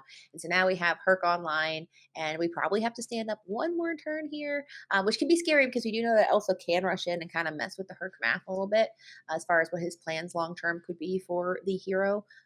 But in this case, he's in the same position as Bivens, going, "Well, I don't really want to do anything, but I kind of also don't want to let you keep getting one lore every turn." But here he goes. Palace Guard, unpunished, stays upright, which I think is fair, knowing what he wants to do his next turn. Yeah, in the next turn, and also even if you are super patient, you can wait to your next turn and get this Demona going on through. So Demona could actually knock down the entire board, and it could just get absolutely physical for Zach Bivens. Looking at the chat, did I say Raja was a lion? I mean, it's a It's I a don't, it's oh whatever. come on It's man, yeah, help me out. Give me a break, tiger, okay? lions, tigers, bears. Oh my. It's a feline. It's a cat. It's a that's what I meant. I said lion, but I meant cat. Okay, give me a Like, break out there in the he works full time, guys. No days off for JDZ. But here we dang go. It's man. time for it's a deal that I think is the perfect kind of deal to make. He said, "You really like that Herx, don't you? You really like him. You inked the Hades for him. Let's make a Yeah, deal." And so deal and shall, and then he goes ahead and gets a Diablo and a Doc, which means he can go very, very wide, which is a very big problem, and is able to get in a quest because he knows we're entering Horseman territory here pretty soon. So if you want to see that genie do anything good in his life, now is the time to do it. but the question is, do you go for the Elsa play here now, or do you enter into horse tactics? You do have that very pesky and super annoying Captain Hook there. So I honestly think it might be better to trust your deck again and set up this Demona play coming in next. Try to hold out hope and try to Demona your opposition here in this spot. I think it's a gamble. It's another risk, like we talked about. Sometimes you got to risk it for the biscuit.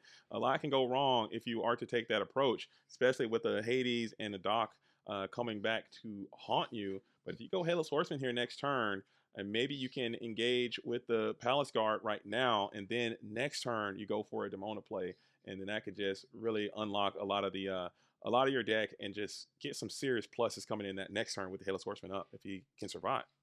Yeah, and it's definitely a tale of two hands because we look at Baker's deck and it's truly five really game change or three very game changing cards versus four now very game changing cards. Yeah, While Bivens has a little bit more less exciting hand, but it is a thing that Amethyst Steel wants to do, which is draw cards, go wide, or create problems. So it's going to be a battle of two decks, kind of doing what they want to do, for better or worse. And Baker has not quested yet, but I think he's going to start cashing in on the value of his deck very shortly. yeah, for sure. I think this could be the decisive moment of the game. How this play shakes out is going to determine how the rest of this match goes. I think I like the headless horseman approach personally. I think that'll just be getting some lore off the board. It's putting out a serious threat.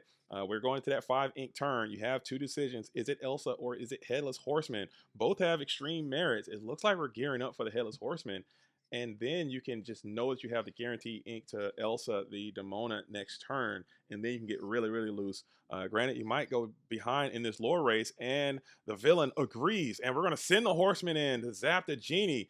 Genie goes down, base boosts the strength of your character, and now if you want it, you can get another plus here in this particular spot.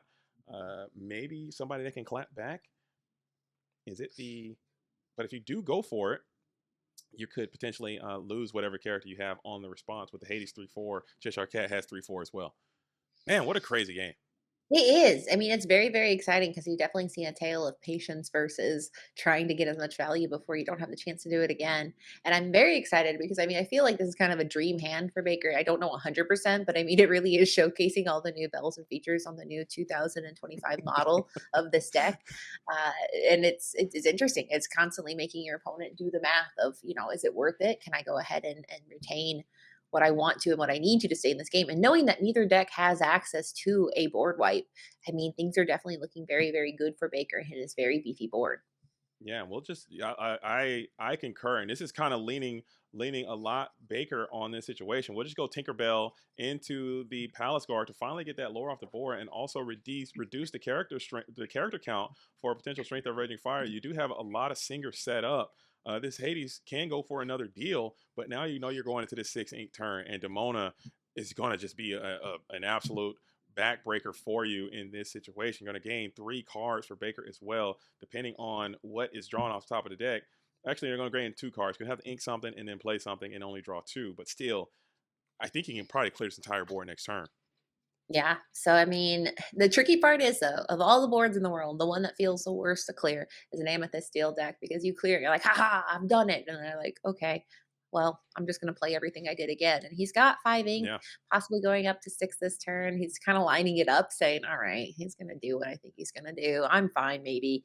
He has 6 lore on the board. And I mean, the tricky part about being control deck is you spend so much time controlling, you're not getting lore. So if you're constantly responding over and over again, as long as your opponent can stay in the game and keeps questing, it's like, oh, okay, well, I controlled you, but I never got to the Yeah. point where I controlled you enough to win. I never got any lore. So he I controlled myself to a loss. There you Yes, go. right? I I love it. I won, but I lost. So he has to at some point start questing, and with him constantly reacting to Bivens' board, he hasn't done that yet. So we will see if he just goes ahead and throws in some Yeah. questing power here. A nice board flood is looking great, especially with this dock in hand. So there it is, the patent pending Amethyst Steel board flood. We're gonna go two cost characters and a 1 cost character for 5. For on the board now you have 6 total characters in play. This Demona does not look so threatening now. If you do ink this Hades, now you're drawing 2 cards as well, and we will put that Hades down to the inkwell finally. And thinking now, is that play even as good anymore? I still think it is. I think the Demona play, you got to make it every single day here. Yeah, because I mean, in his hand, or we this is closed deck list. So for people at home, I don't believe that there's any world, unless for some reason his opponent Bivens said, "Hey, take a look here." But he doesn't know how many docs he has. Now he hasn't seen any docs be played, so he's like 0 maybe. But unlikely that the one card in hand is doc. But if there is one card in hand with a steel player, it's always doc. So he has Yeah. to kind of do what he wants to do, go with Plan A, but just know that it's not over. It's just the beginning of a war. Uh, Uh-oh. But here it is right here. So this is what you put Demona for. And when Demona was first revealed, everyone was like, "Oh, this could happen." These are the scenarios that people have already sold Demonas or have oversold Demona for. Granted, these situations don't come up as often as you would think, but still, it is an absolute vibe in this situation as the Hercules can now take down the Cheshire Cat for a plus. We will also be able to increase the strength of all of our characters by 2. Whoa, he's doing jazz math here. I think he just cast a spell where everything just went up by 2.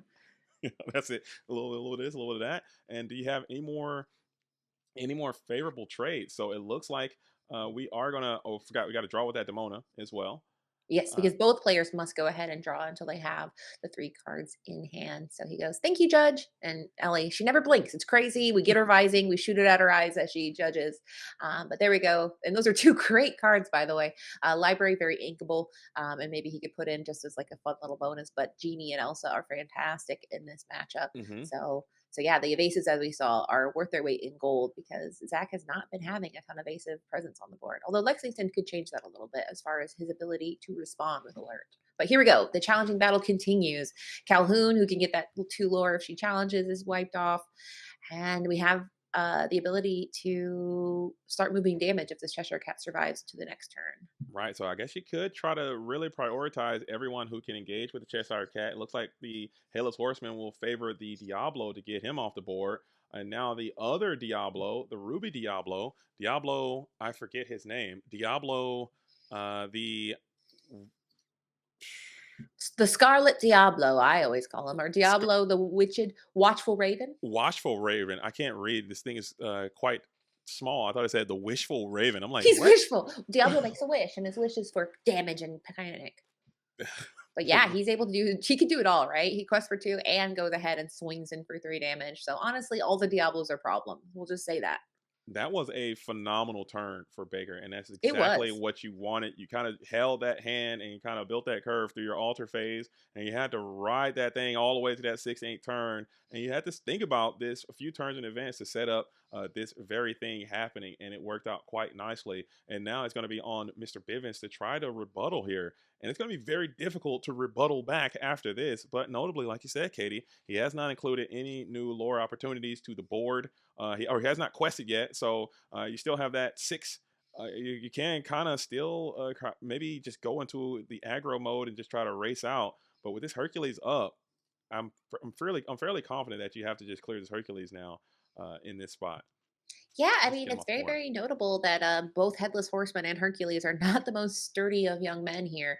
The Horseman carries a 4-2 strength. So, I mean, if he wants to, he can truly just go ahead and do some board control of his own and then go ahead and flood the board as wide as he wants to. And in this case, he will go ahead and take care of the Cheshire Cat instead, electing to go ahead and keep the Horseman and Diablo on board. And then he has the option to just go ahead, flood the board like nothing ever happened.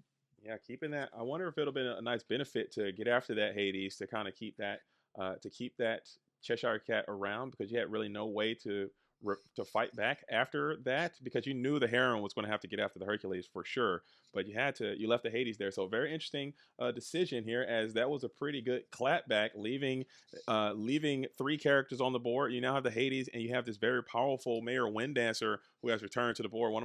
Got to be one of my favorite cards of this set. Just it's so ridiculous. It's almost comical. Just every time I see this card, I like laugh a little bit because he's just I don't know. It just seems almost absurd, but still real. It's insane. Yeah, we have man horse and horseman. So shout out to the devs of Disney Lorcana for With truly making us think. with or without heads. Okay, this is Yeah. a lot Thank you of horse guys. synergy in this. Horseman, horseman, horse boys. I mean, honestly, horses of every flavor this set. So rise up, my horse brethren. But that Lexington will be quite nice because, as we know, we've seen lots of evasive problems raise up. If he is able to go ahead and deploy a genie, if he can go ahead and get the Elsa on Viven's side, he can take advantage of getting rid of that alert ability can go ahead and challenge into it. So it really is kind of both of them are just kind of hedging their bets on what they are going to draw. But Vivian's hand is looking, it has potential while we have a lot of realities of what Baker is able to do. Hmm. It doesn't have infinite ink. That's the thing that's kind of crazy. We've watched so many Sapphire games in the past few weeks where I keep forgetting that these players have 6 and 7 ink. They can't do everything that a Sapphire deck can Yeah. do. At this point in the game with Sapphire, they're able to play 2, 3 cards a turn, and so huge, impactful games. But this one, he has to pick. He can't do it all. He has to say, "All right, what's most important?" And the most thing he can do is play 1 card this turn. Just one, and you got to find the best one. It's probably going to be something evasive, I would assume. So Elsa is going to be the card. It's the biggest thing you have. It's the large. I mean, unless you want to do like a Diablo, or excuse me, a library Yeah, move, play, crash, draw card. But that does seem a bit on the slower side. I'm not sure if that's going to be good enough. I'd like to put another one of these high cost characters. Maybe get one of these Elsas involved. Exert something. Maybe you can find a plus there. I'm not sure. Demona into Lexington doesn't seem too bad, but at the same time, Katie, we keep mentioning it up. You gotta start questing if you want to be able to win this game. So there, at a point, at a certain point, you gotta turn this thing around. You could also, I mean, there's a play. You can send the Elsa, exert the Lexington, and then maybe challenge the Hades, and then Elsa. No, it's still not gonna be strong enough to take out. Is that 4? I cannot count. So I'm not certain. And there is the Elsa. It's gonna come on okay, through. no, I'm not doing it. You started making it sound like you're going to, so I'm like, "Oh, good, I don't Ah, have to do it. okay. Somebody will." And Somebody Bivens, this is Bivens, maybe I Baker, can't, yeah. LEU, the chat could do it. Yeah, They're good at math. I can't do basic mathematics. So maybe this deck is not for me because there's just a lot of counting involved. As we are going to go ahead and exert that Lexington. And now looking at the position, you could send the Demona into the Hades for a plussing amount. Okay, that will trigger the Headless Horseman. And then the Elsa will be strong enough to take out the Lexington. That's also going to be a plus. So you can go +2 on this turn, and it, or you could do it this way too. I think both of those are viable, and now increase this, and now the Demona can take down the Lexington. But I think the other way would have kept your Demona a little bit more healthy. But either way, the Horseman can just truck it over, so it really does not matter. As we're going to take out the Lexington here. Not a bad Yeah. play. No, and I mean, it's kind of one of those things where he kind of just has to. I mean, he's already kind of committed to that control plan because I mean, I think he knows as well as we've discussed is that if he decides to say no, I'm not going to control, I'm going to quest, then he loses the upper hand that his deck has, where he can kind of do the control and stay in the game. We already discussed that. I mean, he has more powerful cards in general, so if he can stay the storm and get to the point where Bivens run out of gas, which could come very shortly, given that he only a Dumbo and a Dock in hand, which could be, infinite potential problems knowing his deck. But if he still stays the course, it could really pay off to the point where he is able to run away with the rest of the game. But that was an interesting ink decision there. Inking the library in that spot, I would Hmm. have kept that library, probably just not gone for the ink and just held out hope and like maybe put the library down next turn if you can have an answer for this Mayor Wind Dancer, and that can help you potentially draw some cards or gain some lore in this lore race. As we are going to get that Dumbo ninth wonder of the universe down, and now the Palace Guard is out. And the dock is out, so the dock flood commences. 2 cards in hand, Oh, Pete and another Dumbo. Pete though, so bad in this matchup, he's not doing incredibly bad. literally anything. He can't even really clear anybody these days. He is just so not here for this. Insane that Pete went from being an automatic 4 up in every deck to being like, I don't know, is he good?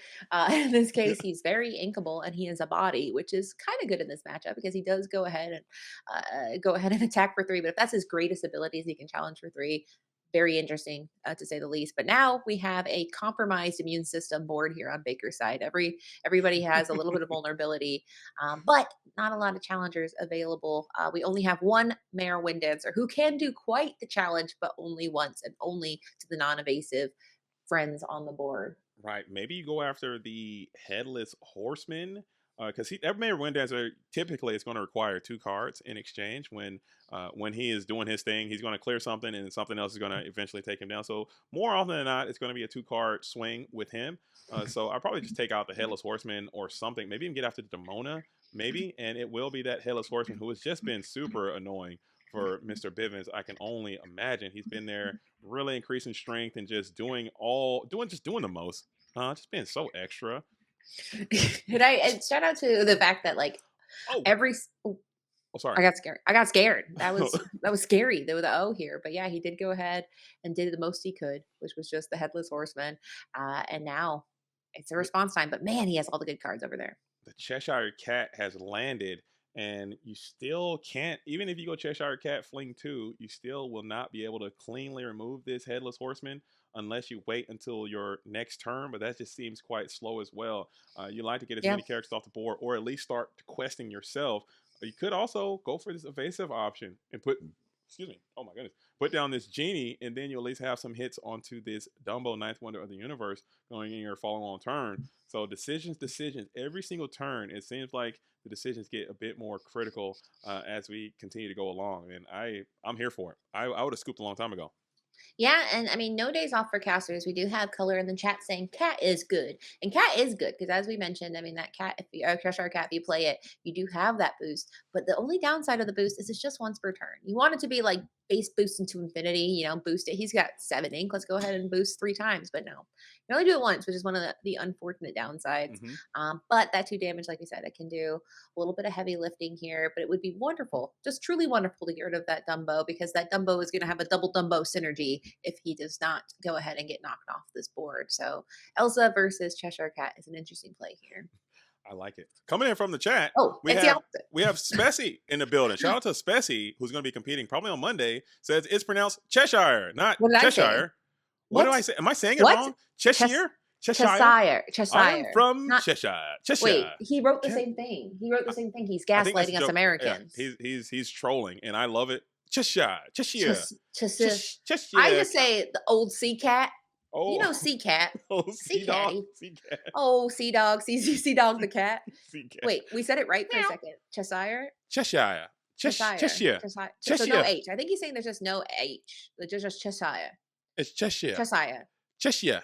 Cheshire. It's a. Fun fact: I was am born from in Canterbury. England. You were? Oh, Cheshire. Cheshire. Oh no, JDZ has Cheshire. Cheshire. Oh, Cheshire. Cheshire Cheshire. cat. Cheshire JD cat. has it. I'm just trying to say it the most obscene ways so that I can get it right. Shoot for the moon, land among the stars here. We're from America, Katie. It's Cheshire. Yeah! Tell you what. We got that Cheshire cat. Cheshire cat. Speaking of which, we do see some things coming in. We got both the Cheshire and the Genie in play here. So, listen, guys, it's Southern or British, and I have Spessy and Villain. Villain's not listening, so I guess I can do that accent.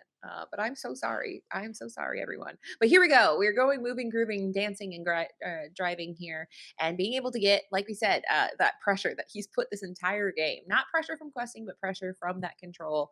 And the C redacted cat is going to add that additional pressure, saying if you don't do something about it, then you will start seeing some damage moving and grooving around the board. For sure. And this is what we talked about, just getting that lore pressure as well. Diablo questing for 2. Demona questing for 2. Genie now questing for 2. And this is going to spell problems. That Pete's game referee is looking probably worse that he's ever looked in any set ever. I think since he's came out, he's been such a dominant force, but now in this spot, he's looking almost unplayable in this Ruby, and just a straight liability here. But he can represent a body that can sing Strength of Raging Fire if you can find it. Still, notably, I don't believe Mr. Bivens has found one this game. That's kind of the story of these two matches so far. Well, he had one early, did he? I can't remember. I was advised by a fellow caster to never look at the chat, but if I didn't look at the chat, I would have missed that the Cheshire cat has the Preshire cat, and I would have missed that. I'm still saying it wrong. Please, Spessy, do not. It's Cheshire cat. Cheshire. From Canterbury and Waltleton. And you truly must note that the Cheshire cat is doing what I do and putting on the Preshire cat. Notably, in the Serengeti, the Cheshire cat in its natural habitat. This is what happens when the rounds are on time. We're about a good solid hour and 10 minutes. And it's quite hard. But to be fair, here we go. We said this was a match between Ruby Steel versus Amethyst Steel. And right now we have no steel cards on board except for that Lexington. But you can barely see him because he's in the blind spot. Nope, he's there. Dang it. Bivens is a professional. But now we saw the double Dumbo power here because now we have a Dumbo on board. Another Dumbo, they can exert each other. And Pete, who's not even, he's in the hand and exerted, which is something you don't see a lot, meaning he's just not going to be played. He's not inked, not played, exerted in the hand. He's just truly there. Stunning. I think Pete is truly there for the vibes. I mean, he is a vibrational frequency here. I'm not going to do my Pete impersonation. It is very good and almost identical to the way Pete actually sounds, but You guys told me it was no good, so I won't do that anymore. But we're getting into these evasive wars now. You have that alert Lexington there to really match up to this Genie quite nicely. You have this evasive Elsa. The Dumbos can send in some hits on the Elsa as well. But this Cheshire Cat is also standing there. Yeah, man, this is a crazy game three. Wow, what a match. I still don't know who's going to get it. We're on pins and needles here as every decision counts. It looks like we got a nice 5 ink play coming through. Yeah, and I mean, while we were doing truly the most stunning British accents you've ever heard, I mean, Bivens was able to do some pretty intense things in board cleanup using a dock for combat, which you don't see every day. But here we go. The pressure keeps going. Cheshire with the Cheshire. And he can start boosting. And like we said, you can move your opponent's damage onto your another opponent's ability. So that damage carried on the Palace Guard could be moved over to get rid of the one of two Dumbos if he so chooses I to think I boost. would like that. That would be a pretty great play. Or unless you're trying to stack up your own damage, which also is a great play as well, putting 3 damage on your own Elsa, and then you can move damage with the boost and send 2 hits over, or at least 1 hit over to the to the maybe even to the Lexington potentially. Hmm. I'm not sure. As we'll go and Yeah. clear both of those characters right now. Yeah. Taking down the Dumbo. Yeah, the double Dumbo that I was like, "Oh, the double Dumbo's so cool." He's like, "Well, does it look cool? Because I don't see it. It's not on the board." Because everybody, the power play of double Dumbo is nothing compared to the power play of a Palace Guard and a Lexington. But Lexington can engage in hand-to-hand combat with Genie or Elsa because he does have that alert ability that was added in this set. Right. What was I So wonder if there was a way to clear the Dumbo without excuse me, clear that Dumbo without keeping the Lexington completely healthy. I would love to see the Lexington get some hits on him because now this Lexington has the ability to clear the Elsa and the Genie as well as we get into another Mayor Wind Dancer and possibly he could, but now if you do engage with one now, the Cheshire Cat, Cheshire Cat can can hit you back. So this is a crazy timeline that we're living in. As this Cheshire Cat has proven to be one of the very best cards of this set, and putting these Luminaries into some precarious situations. As we'll clear that Genie, but now the Elsa damage can fling onto the Lexington to take him down next turn. yeah, if anybody was watching my face for some reason, could see me go through an emotional roller coaster as Spessy recants where he was conceived. You're missing that in the chat if you guys are not there. But yes, like you said, I mean, he is. Oh man, I need to get over there to the chat. How's Don't. happening with him? He's like, by the way, I was conceived in Cheshire. And And it's like, he's a Cheshirean. he's a Cheshirian. Yeah, the Yeah, Cheshirian Empire is surely something they don't talk about all the time. I had no idea. But I feel like here we go. We talk about the tale of two decks and the card draw ability and whether you got it or you don't. And now we have seen what happens when you're out of gas. You have 3 steel lame characters that, they're beefy. They do stuff, but I mean, we look at the other side of the board and it's just more razzle dazzle metazzle on the other side. So I don't want to say it's 100% in Baker because if anybody can get out of it, it's Bivens. But momentum has swung and it's very, very favorably in Baker's side at this moment. What are Yeah, your these thoughts? more evasive characters, and we have this Cheshire Cat who can come through and just take down this Lexington for free in this scenario. As we'll continue to boost him up right now, healing our Elsa in the process down to 1 damage, and then you have this evasive character that Zach really just doesn't have any answers to right now. We saw that he had already used his one of dock, so you're not going to have any other docks to bail you out.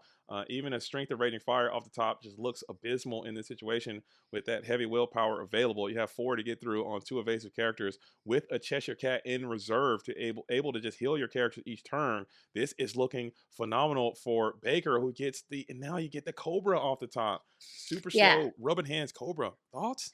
the worst top deck you could ever get when you only are in a top deck mode because you need to discard a card to get the value, especially when you are down 4 and your opponent has a pretty wide, meaty board. So I am absolutely throwing a fit at this point because you want to put cards on and he will, but it is just devastating. You want to use your cards in the way they're supposed to be used. This is not the Yeah, way and the now Great you Illuminator designed it. can't even quest, Katie. You can't even No. quest in this spot. And I mean, the big horse probably can quest, but this Pete, super worthless as he may be, has to sit there and look pretty because even if you do quest, you're going to get your Pete blown up, and then more ammo for the Cheshire Cat to come through and start flinging. And I guess we're going to quest him anyway, getting up to 8 in the lore total for Zach. I mean, Zach Bivens has seen this film before, and I don't think he loves the ending. And I think that's why we might have seen this cat referee go ahead and quest here because as far as outs, I mean, like you said, it's small. I mean, you need some synergy for the card draw. You need a Dumbo with a friend. You need a Doc, which is gone, and so his window to victory is definitely narrowing right now. So I think it's a quest if you got him because I think it is Bivens or Baker's game to basically Yeah, keep at this point. and he's rushing out ahead because you can just plus over this if you really just want to keep the advantage train rolling. I mean, you could just plus over this genie quite freely, or plus over this Pete with the Elsa right now, and then boost again and start putting some hits onto the Mayor Wind Dancer, and then quest that genie for another two. Or you can just bypass all of that and just start questing your evasive characters right now and just start trying to run the race. But here is the boost coming on through. Interesting going ahead and boosting now before places some damage. Whoa, look at that autofocus here on his camera. Focusing on the finger, the dramatic zoom back to the deck. He'll go ahead and move just one simple damage onto the Mayor Wind Dancer. Go ahead and challenge into the Pete, refilling that damage on the Cheshire Cat for future use. And Yeah. then I'm assuming that Mayor Wind Dancer is not long for this world. Yeah. But I would have loved to see the Elsa go into the Pete there and just put 3 damage and then move the damage from the Elsa just to keep your Cheshire Cat around, because now he is going to be compromised here in this spot and he can get taken for free in this scenario. oh yes, yeah, I guess that's a good point. Because that Mayor Wind Dancer he's not as tempted. I was like, yeah, he's probably going to go ahead and get rid of Mayor Wind Dancer, but in this case, well, it's not really avenue, but the library is quite exciting here because he could go ahead and pay the library and actually get advantage and get that card draw. Because if he does go ahead and use one of his characters to go fly into uh, that Mayor Wind Dancer, or even in this case, a Hmm. sacrificial saying, "Listen, I know you're going to come back at this Cheshire Cat, so if you do, I would like a card for my inconvenience." I like So that. it's I very, don't very hate. good. Yeah, I don't hate that at all. And it also gains some lore, and it will, at a minimum, just serve a distraction. You know, now Bivens just going to have more things to think about. You have a ton of characters camped out in the library, and they are representing more lore. A card off the top. If you just get this genie off the top, you're going to cry, and it is the saddest Diablo you've ever seen, ever. Oh my goodness, you do not want to see that Diablo there in this spot. Zero strength. You needed a big body there. Maybe even Demona. I'll take something a little bit more succulent Chinese meal there, but you didn't get anything. Unhand me. Unhand me. That's what Bivens is saying to Diablo. Get out of my hand. Unhand me. And this is brutality incarnate, as you Yeah. would say, because I I, mean, it's just one of those situations where he knows the writing's on the wall. He's not going to lose this turn, but I mean, the clock is ticking and it is not going to be a beautiful countdown for him. yeah, this is so very bad as the library is gonna get dispatched, but then the Headless Horseman is gonna come through doing what he does best. And now if you're a villain, you can go ahead and also boost the Cheshire Cat to send some more damage over and then continue to quest your characters evasive and or otherwise. Just playing it all the way through. Yeah, boost him if you got him. Because I mean, this point it's fun and you just get to chip away. He is just playing safe at this point because he doesn't have to boost, but he is boosting because that Mare Wind Dancer is technically a problem. In this way, at least there's a downside to Mare Wind Dancer challenging into a character. But at this point, I mean, it is kind of his game to win. Now Hmm. that being said, there is a 4/4 and a 5/7, so that's like nothing to like ignore, but I mean, knowing that 2 have evasive, if he goes out and quests out this turn, he still has 4 uncontested in the sky. We do see an Elsa on the other side, but the Elsa by herself is not really enough to do what she needs to do to win the game. I agree. I agree wholeheartedly. And I mean, even if you just want to take it slow for another turn, I mean, you quest for a 3 right now, get up to 15 and pass there. Elsa comes through, and maybe you can even put the Tinkerbell in play as well, and just say go, and then that just kind of puts you in a can't lose position. But we're still going to engage in fisticuffs here with the Cheshire Cat, and then quest our evasive character. So getting him off the board, maybe playing around Mr. Bivens having a Cheshire Cat in that spot to kind of help crack your board a little bit and heal that Mayor Wind Dancer. So taking him down while you could, don't hate it. Increase the strength of the Elsa. Elsa is also thinking about engaging. I'd really love to see some questing there coming in, but we're still going to put a lot of pressure on the board and free and clear to quest these glimmers for 5 and really putting the pressure on Mr. Bivens. I'm sorry, that thing is drying, so we will go ahead and just get up to 15. Just a simple 15, which I mean, he was able to do a lot of board control there, which is nice, right? That's a very conservative play saying, I'm not afraid. I'm ahead on lore, I'm ahead on ink, I'm ahead on characters. What are you going to do? Double Elsa me? And the answer is no. You can only play one Elsa at a time. And that Fit Spirit is good. And she can go ahead and do some little combat here, but it's just not enough to necessarily win the game. By necessarily, I mean it Yeah. doesn't win the game. And even with that Lumiere up, that will be a 1-for-1 trade. And this is looking all villain all the time. EU trying to come back strong. They started the LCCC off slow, but that doesn't mean it's over, as we are trying to end this round with a bang. And the White Rose with the walk-off. Last card in deck. You said it wasn't great, but guess what? Here he is Yeah. for the win. And Villain gets it done in a very, very good match from both of these Illumineers. I absolutely loved what I saw there. GG's, well played.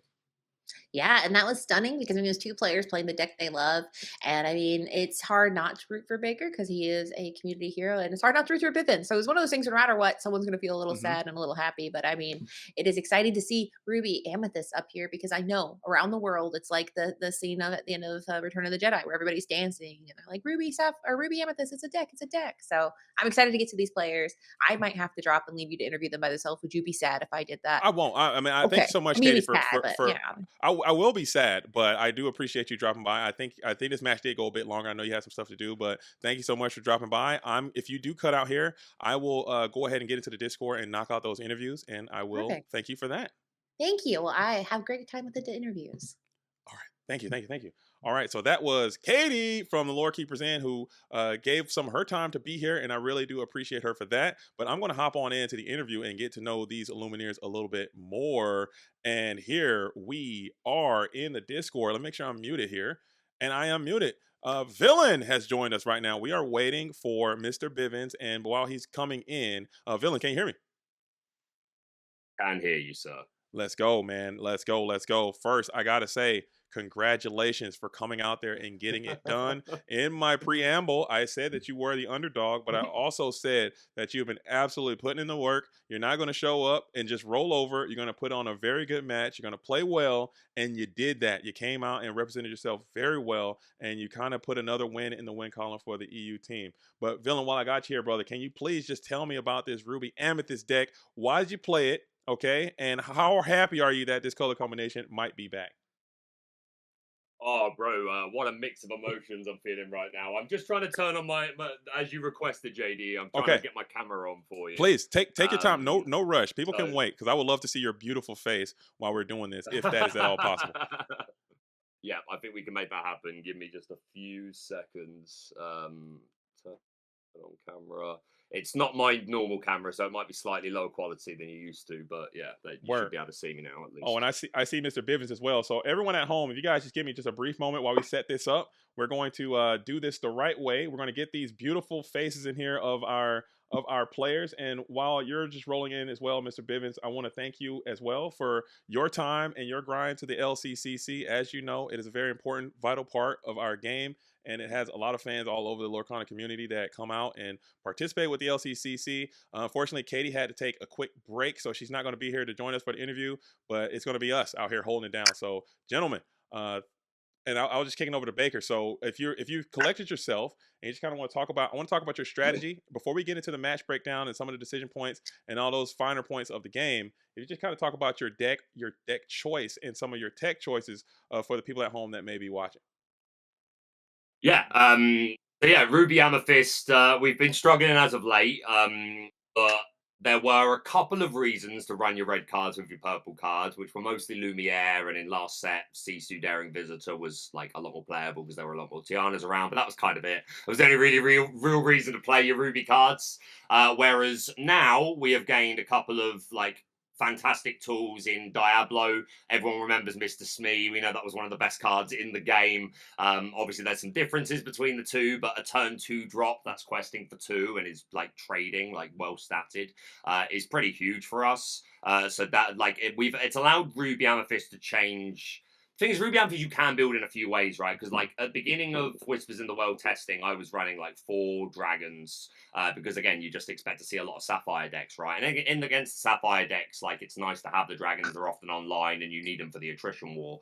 But I just don't think that is playing into like what RuAm of Amethyst strength is now. I think we need to focus more on going under and taking advantage of. Obviously, I've already mentioned Diablo is a great new aggressive tool, but Demona, man. All the purple decks are enjoying Demona because she's one of the most busted cards in the game. And again, if we like attune the Ruby Amethyst strategy to be a sort of like, you know, empty your hands and just I'm playing 4 Demonas, so just being able to refresh your hand that way, as opposed to thinking about playing like Woodchuck's Guidebook and Finders Keepers, and it's why kind of like Hades is like the worst card in the deck. I only ran 2.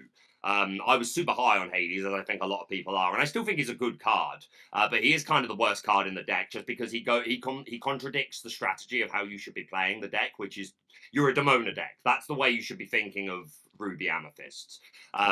So that's obviously a great addition, and the Headless Horseman, who you saw put in some work during this match. I've said it before, I'll say it again. Just Genie and Elsa are plenty of targets for your Headless Horseman because they are everywhere. They're so important to remove. But you also get to take out like Donald Duck Perfect Gentleman. You get to take out Vincenzo in the blue steel deck. So there's plenty of targets for the Horseman, and never underestimate the second ability, the Gathering Strength, to give +1 strength to you guys. Because if you just curve 1, 2, 3, you curve into, put your Horseman on 5 and then Demona on 6, you basically win the game. I mean, a lot of decks just win the game when they Demona first anyway, but if you can Demona, turn all their stuff sideways, and then your Horseman, every time you take like you banish one thing, everything goes up 1 strength. So suddenly your Tinkerbells, your Palace Guards, your Diablos, like after 2 or 3 challenges, they're making trades and you just win on the spot. So Horseman and Diablo, amazing reasons to want to run Ruby cards. Obviously Demona like is fantastic in all purple decks, and just I think red purple just needs to build in a way to complement that.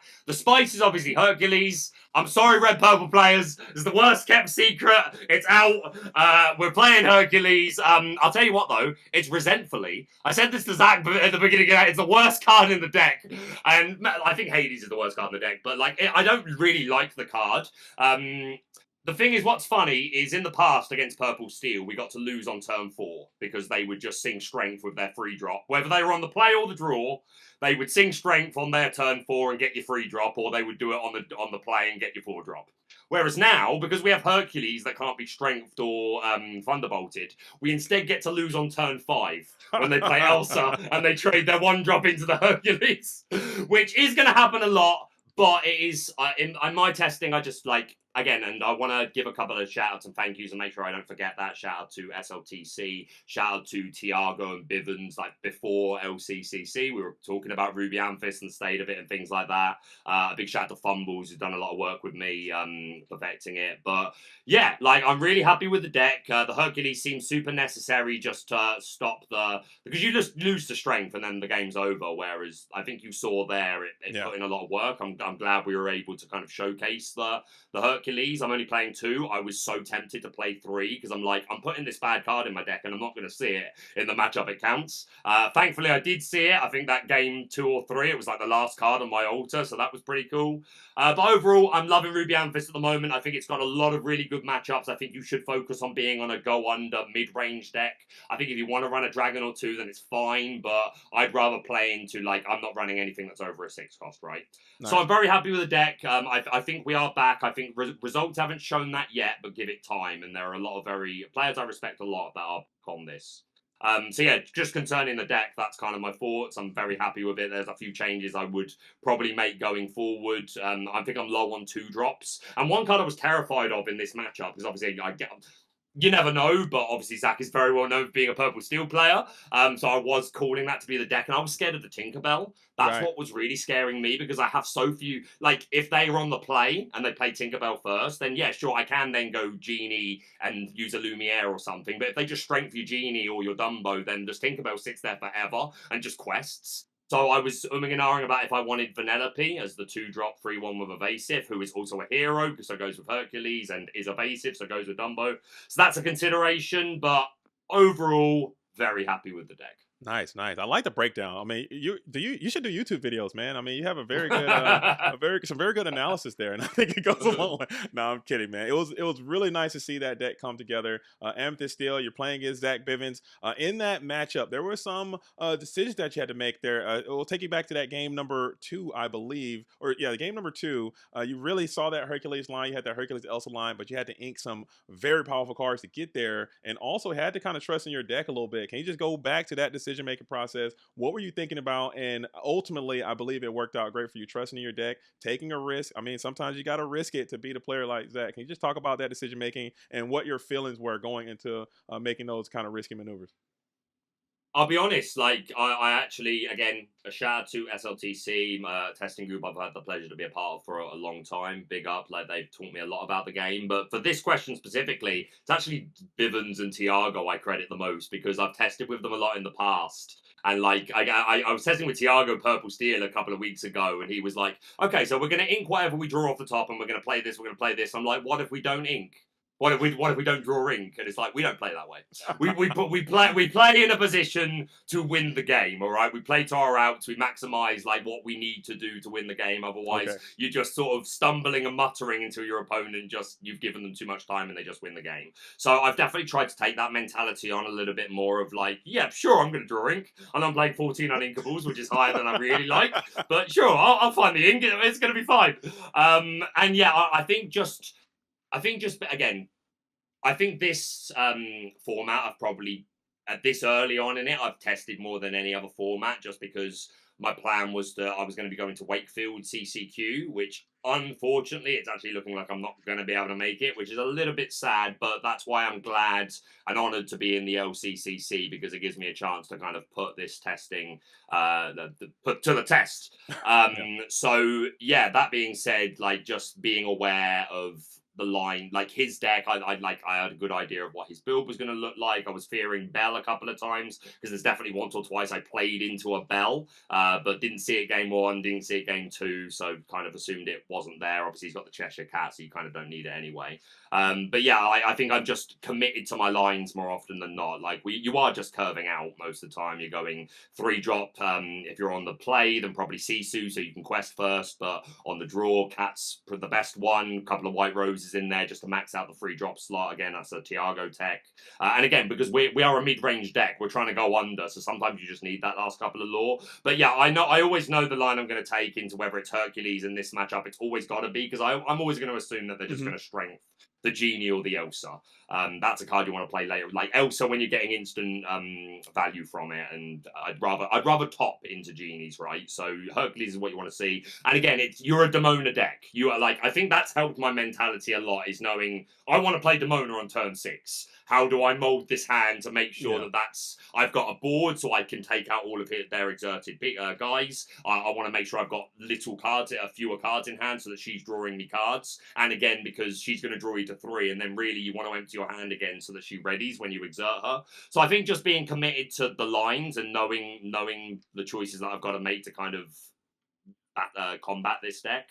I will say, like, the biggest I think there was definitely a few misplays. I'm looking forward to watching it back. But the one big one was in game 2. I quested with a Horseman, which I really didn't need to, which he was then able to take out. And on the same turn, he put down a Dumbo. Yeah, he took out my Horseman with his horse, that big horse. And then he put down a Dumbo.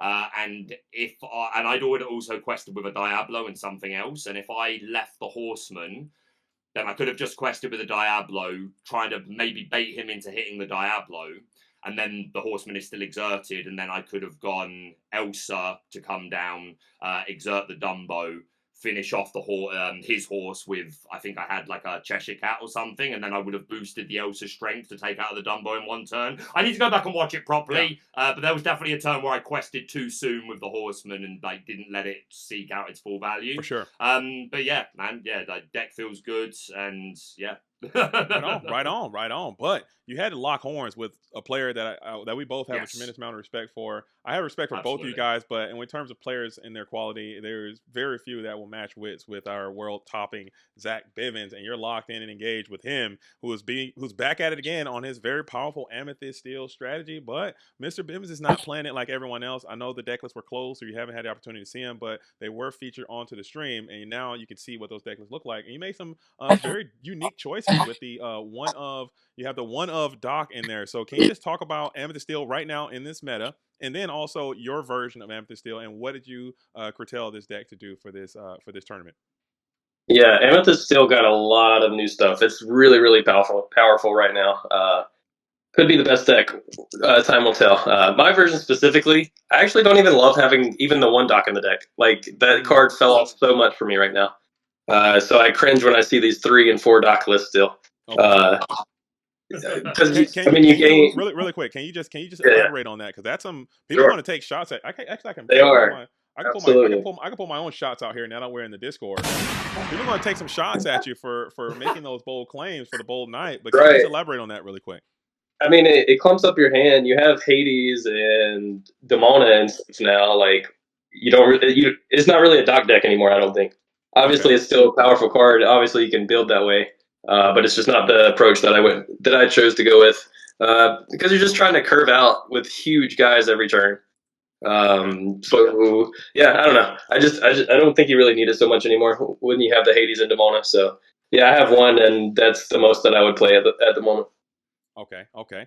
Can you just also I see you have that Mayor Wind Dances in your deck. You're still electing to play Pete's Games referee. We saw how poor that card showed in this particular matchup. Obviously, it's not designed for this matchup, and you had to make some assessments on what you thought you might be facing. But can you just talk about the importance of that Mayor Wind Dancer potentially in this matchup or otherwise, and your thoughts on Pete's Games referee overall in the meta and also in this particular matchup?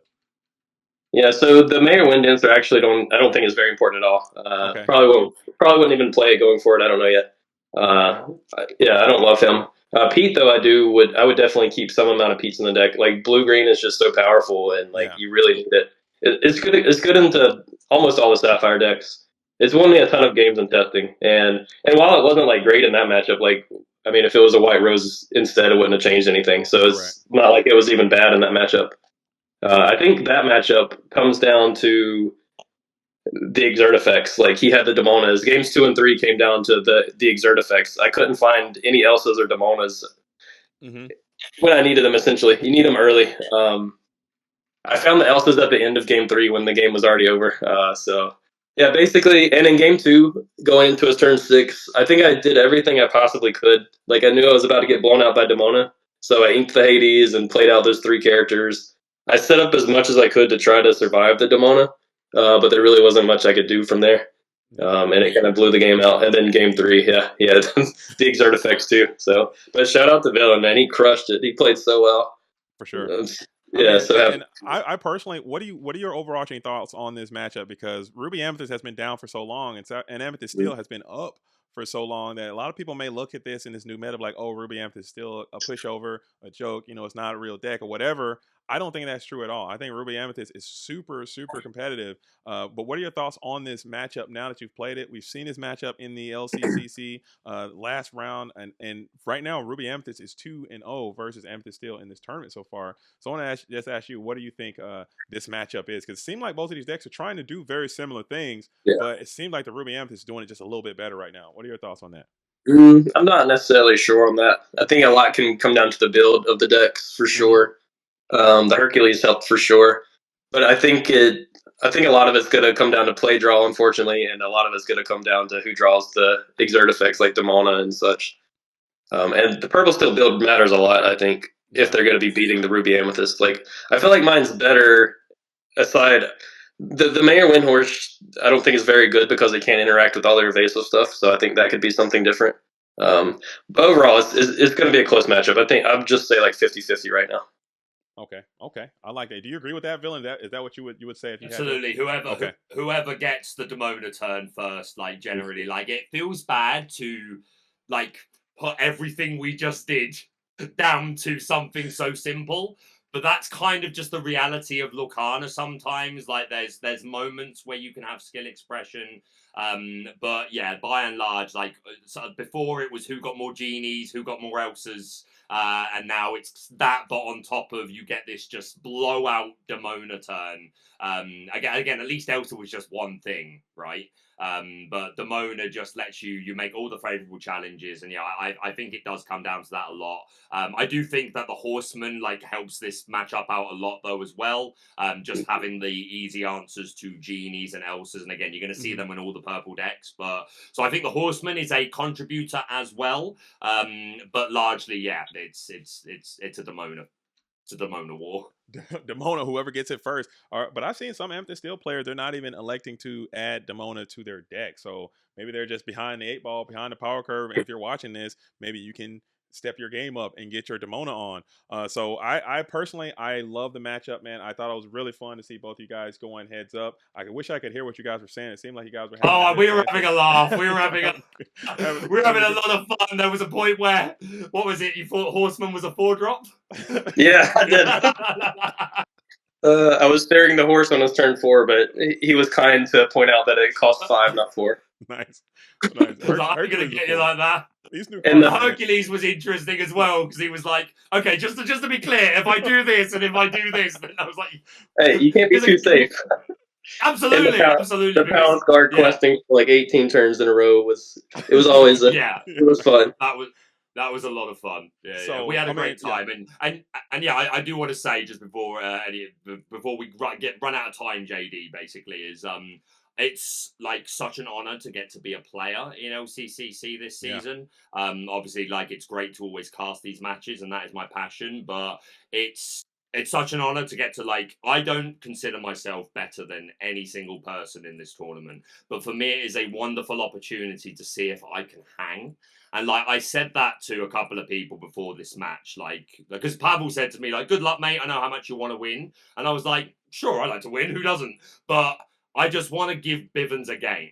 That was what was most important to me, to actually make him think, and just kind of show I can at least hang with the top players, because again, sometimes it just does come down to, did you have this? Did you have this? But Lorcana is also extraordinarily easy to throw it away, to misplay, ink the wrong thing, take the wrong line. So I was like, if I can just minimize that and be proud of the performance, then that's enough for me. Bivens is one of my best friends in the community, one of the first people that I was talking to back when the channel was less than 100 subscribers. So I will always have a lot of respect and love for Bivens. And this as a first round match was obviously I was nervous as hell, but it was also perfect. It was also perfect because I was great. My first opponent, I know the vibes will be good because me and Bivens are bros. I know we'll have fun and we'll have a good game, and I don't need to worry. Again, we'll enjoy the game and we'll play it out properly. And what a test for me as a player after spending so long, learning from getting a front row seat for some of the best Lorcana games in the world, and getting to play games, test games with people like Bivens, like Tiago, like Fumbles, like SLTC, all these people. So I just want to say, Bivens, it was such an honor to finally. I know we faced each other online play testing, but this was our first paper game. So it was such an honor. Thank you for being an amazing opponent, and yeah, I hope I did people proud. Is the bottom line there. Absolutely. But gentlemen, I know I don't want to take an incredible amount of your guys' time. I really do appreciate it. But before we go, it's very important to me that this LCCC is a great thing. It's very competitive, but also it's for a good cause. Okay, so everyone's playing for some charities. So I just want to take a brief moment. We'll start with you first, Mr. Bivens. Just talk about the organization that you're playing for, what it means to you, and then we can kick it over to Villain. We can do that, and then maybe we can get some links down in the chat as well. So if anyone has any donations that they're willing to give, you can go ahead and do that now as well. Sure. First, I want to shout out Villain.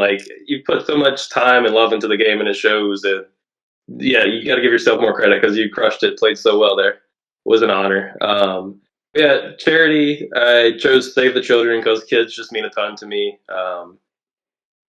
And that charity, they've been around for 100 years. They work in 100 countries, and last year they just do a lot of good work. Last year they helped 115 million kids or something like that. So just something that means a lot to me. So yeah, honored to be representing them. Nice. Okay. All right. And I think that's a great cause. We'll get the link down into the chat. But Villain, please take it away. Let's talk about your charity. Yeah, so my charity is called CALM, which stands for the Campaign Against Living Miserably. So this is a charity designed to help people who are affected by negative mental health, people going through depression. They offer one-on-one counseling, they offer video seminars, they offer in-person seminars, a mix of ways of doing it, because like not everybody is going to express themselves in the same way. People are going to have different ways that are going to make them more comfortable with doing so, and they will work with anyone, but there is an emphasis on working with men, specifically because of the stigma against men speaking out about their mental health. This is something that has affected a lot of my life, and I've seen it affect my friends and loved ones and people I've worked with, where there are certain stigmas and stereotypes about men and the way they should behave and hold themselves and the things they should like and be into and be good at. And it's can often be seen as men can struggle to open up. The world doesn't always seem as inviting to our issues. And I think it's so important to be able to speak about these issues, because whether it's to yourself, to one person, to a group, like talking helps. I know it's cliche to say, but it really does. Like letting the more you keep it in, the worse it's going to get. So it's to try and help men who feel the stigma about speaking out about their mental health feel more comfortable in doing so in settings that are comfortable for them. So yeah, it's something that I'm very passionate about. So yeah, that's my charity. Right on. And I think that does kind of speak to me. I might have to check that out myself, and in the future, because that's something that we all silently struggle with. But gentlemen, I thought the match was absolutely incredible. Baker, you got it done. You took down Mr. Bivens, but you're not out. It's only the first round of Swiss. You're still very much alive and well to make a deep run throughout this tournament. Get that back-to-back, or excuse me, that second time LCCC victory. So, gentlemen, I want to thank you again from the bottom of my heart for sacrificing your time to participate in the LCCC. It's great to see you on that side, Baker. I'd love to see you on this side. Obviously, I'm a huge fan, as you know, but you wear it well as a player. So don't leave us. Please stick around in the commentary space. Don't try to chase your golden Mickey dreams. And I'm just also, on holiday. I'm just seeing what the view's like from this Right side on. of the table. All right, right on. And Mr. Bivens, I'm certain we'll be seeing you in the winner's circle here very soon. So, gentlemen, I'll go ahead and let you both go right now, and then I'll start to close down the show. All right, sounds good. Bivens, it was a pleasure, my friend. Villain Club for life. Shout out to Sky, Dick, and Chuck as well. JD, Katie, thanks for everything. Thanks, Pavel. See you later. All right, all right, all right. And that is going to be a piece there. So cool. Very cool stuff. Oh man, you guys can see my whole screen. We're gonna close that real quick. You're seeing my my messy desktop. Let me just close this right here, because you guys are just gonna start judging me. I don't need that type of judgment in my life. But that was an incredible matchup. I really enjoyed what I saw there as Baker comes through, and what we would all kind of call an upset, because Bivens doesn't go down that easy, and taking him out is going to be no easy feat. But that is going to conclude this episode of the LCCC. If you want more LCC action, make sure you tune in tomorrow. It's going to be Zan Syed versus the youngster Bradley. They're going to be playing Locked In and Engaged. And then come back at it again on Monday, where the ultimate specie, the specimen, will come through and be playing against the DLC champion Luke Wonderland. It's going to be another phenomenal matchup, and that will conclude round number 1. So I will be here. Hopefully you guys will be there too. That'll get it done. So make sure you go ahead and like this video and subscribe to the channel. As always, I'm JDZ. I'm on a quest. Shout out to RuAm. Salute to your G's. That's for YouTube, okay? YouTube is done.